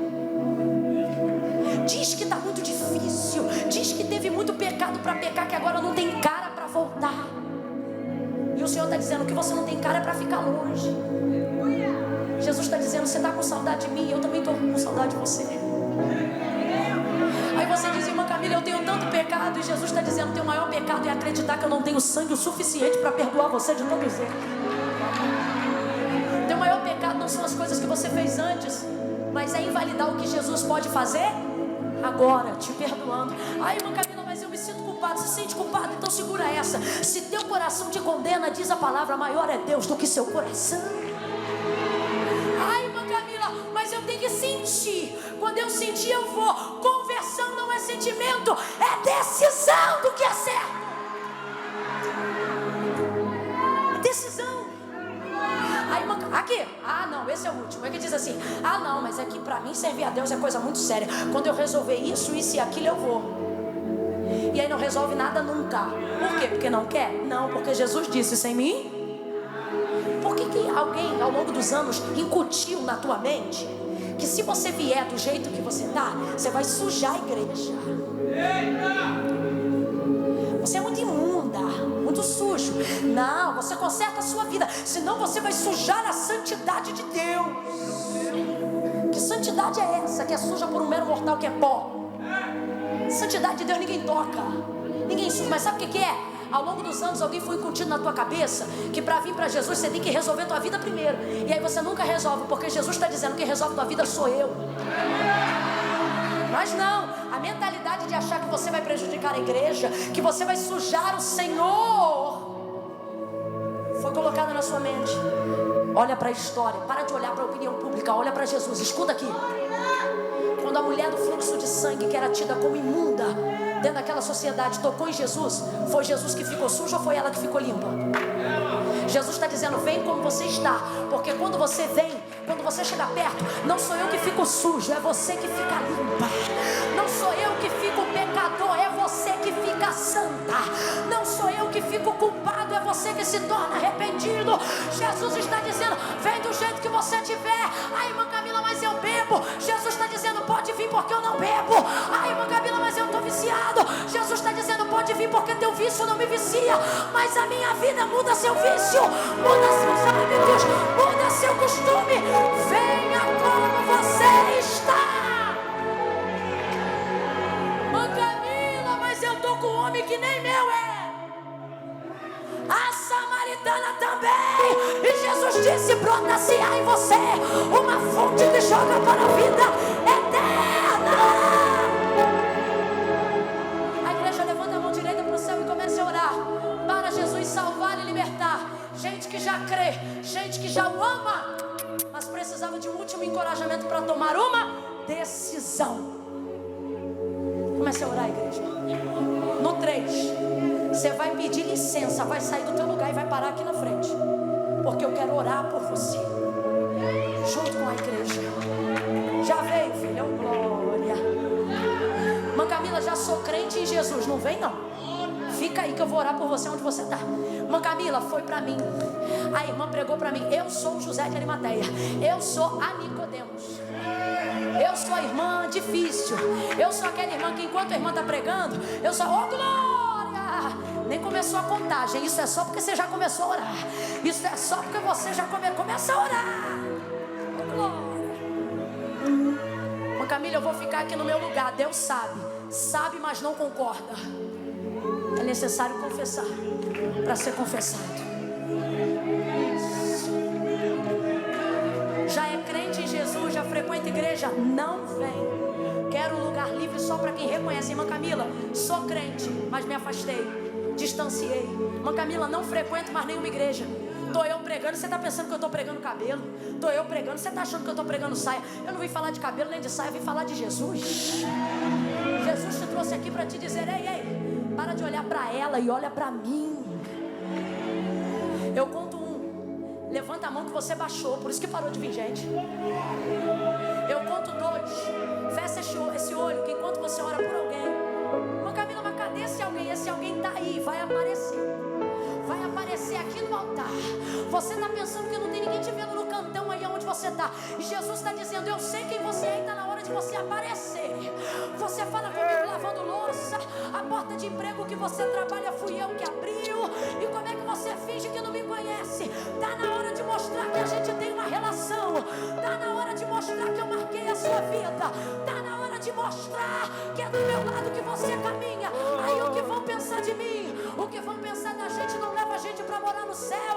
A opinião pública não faz isso pela gente, mas Jesus faz. Jesus te liberta, Jesus te salva, Jesus te chama. Eu conto 1.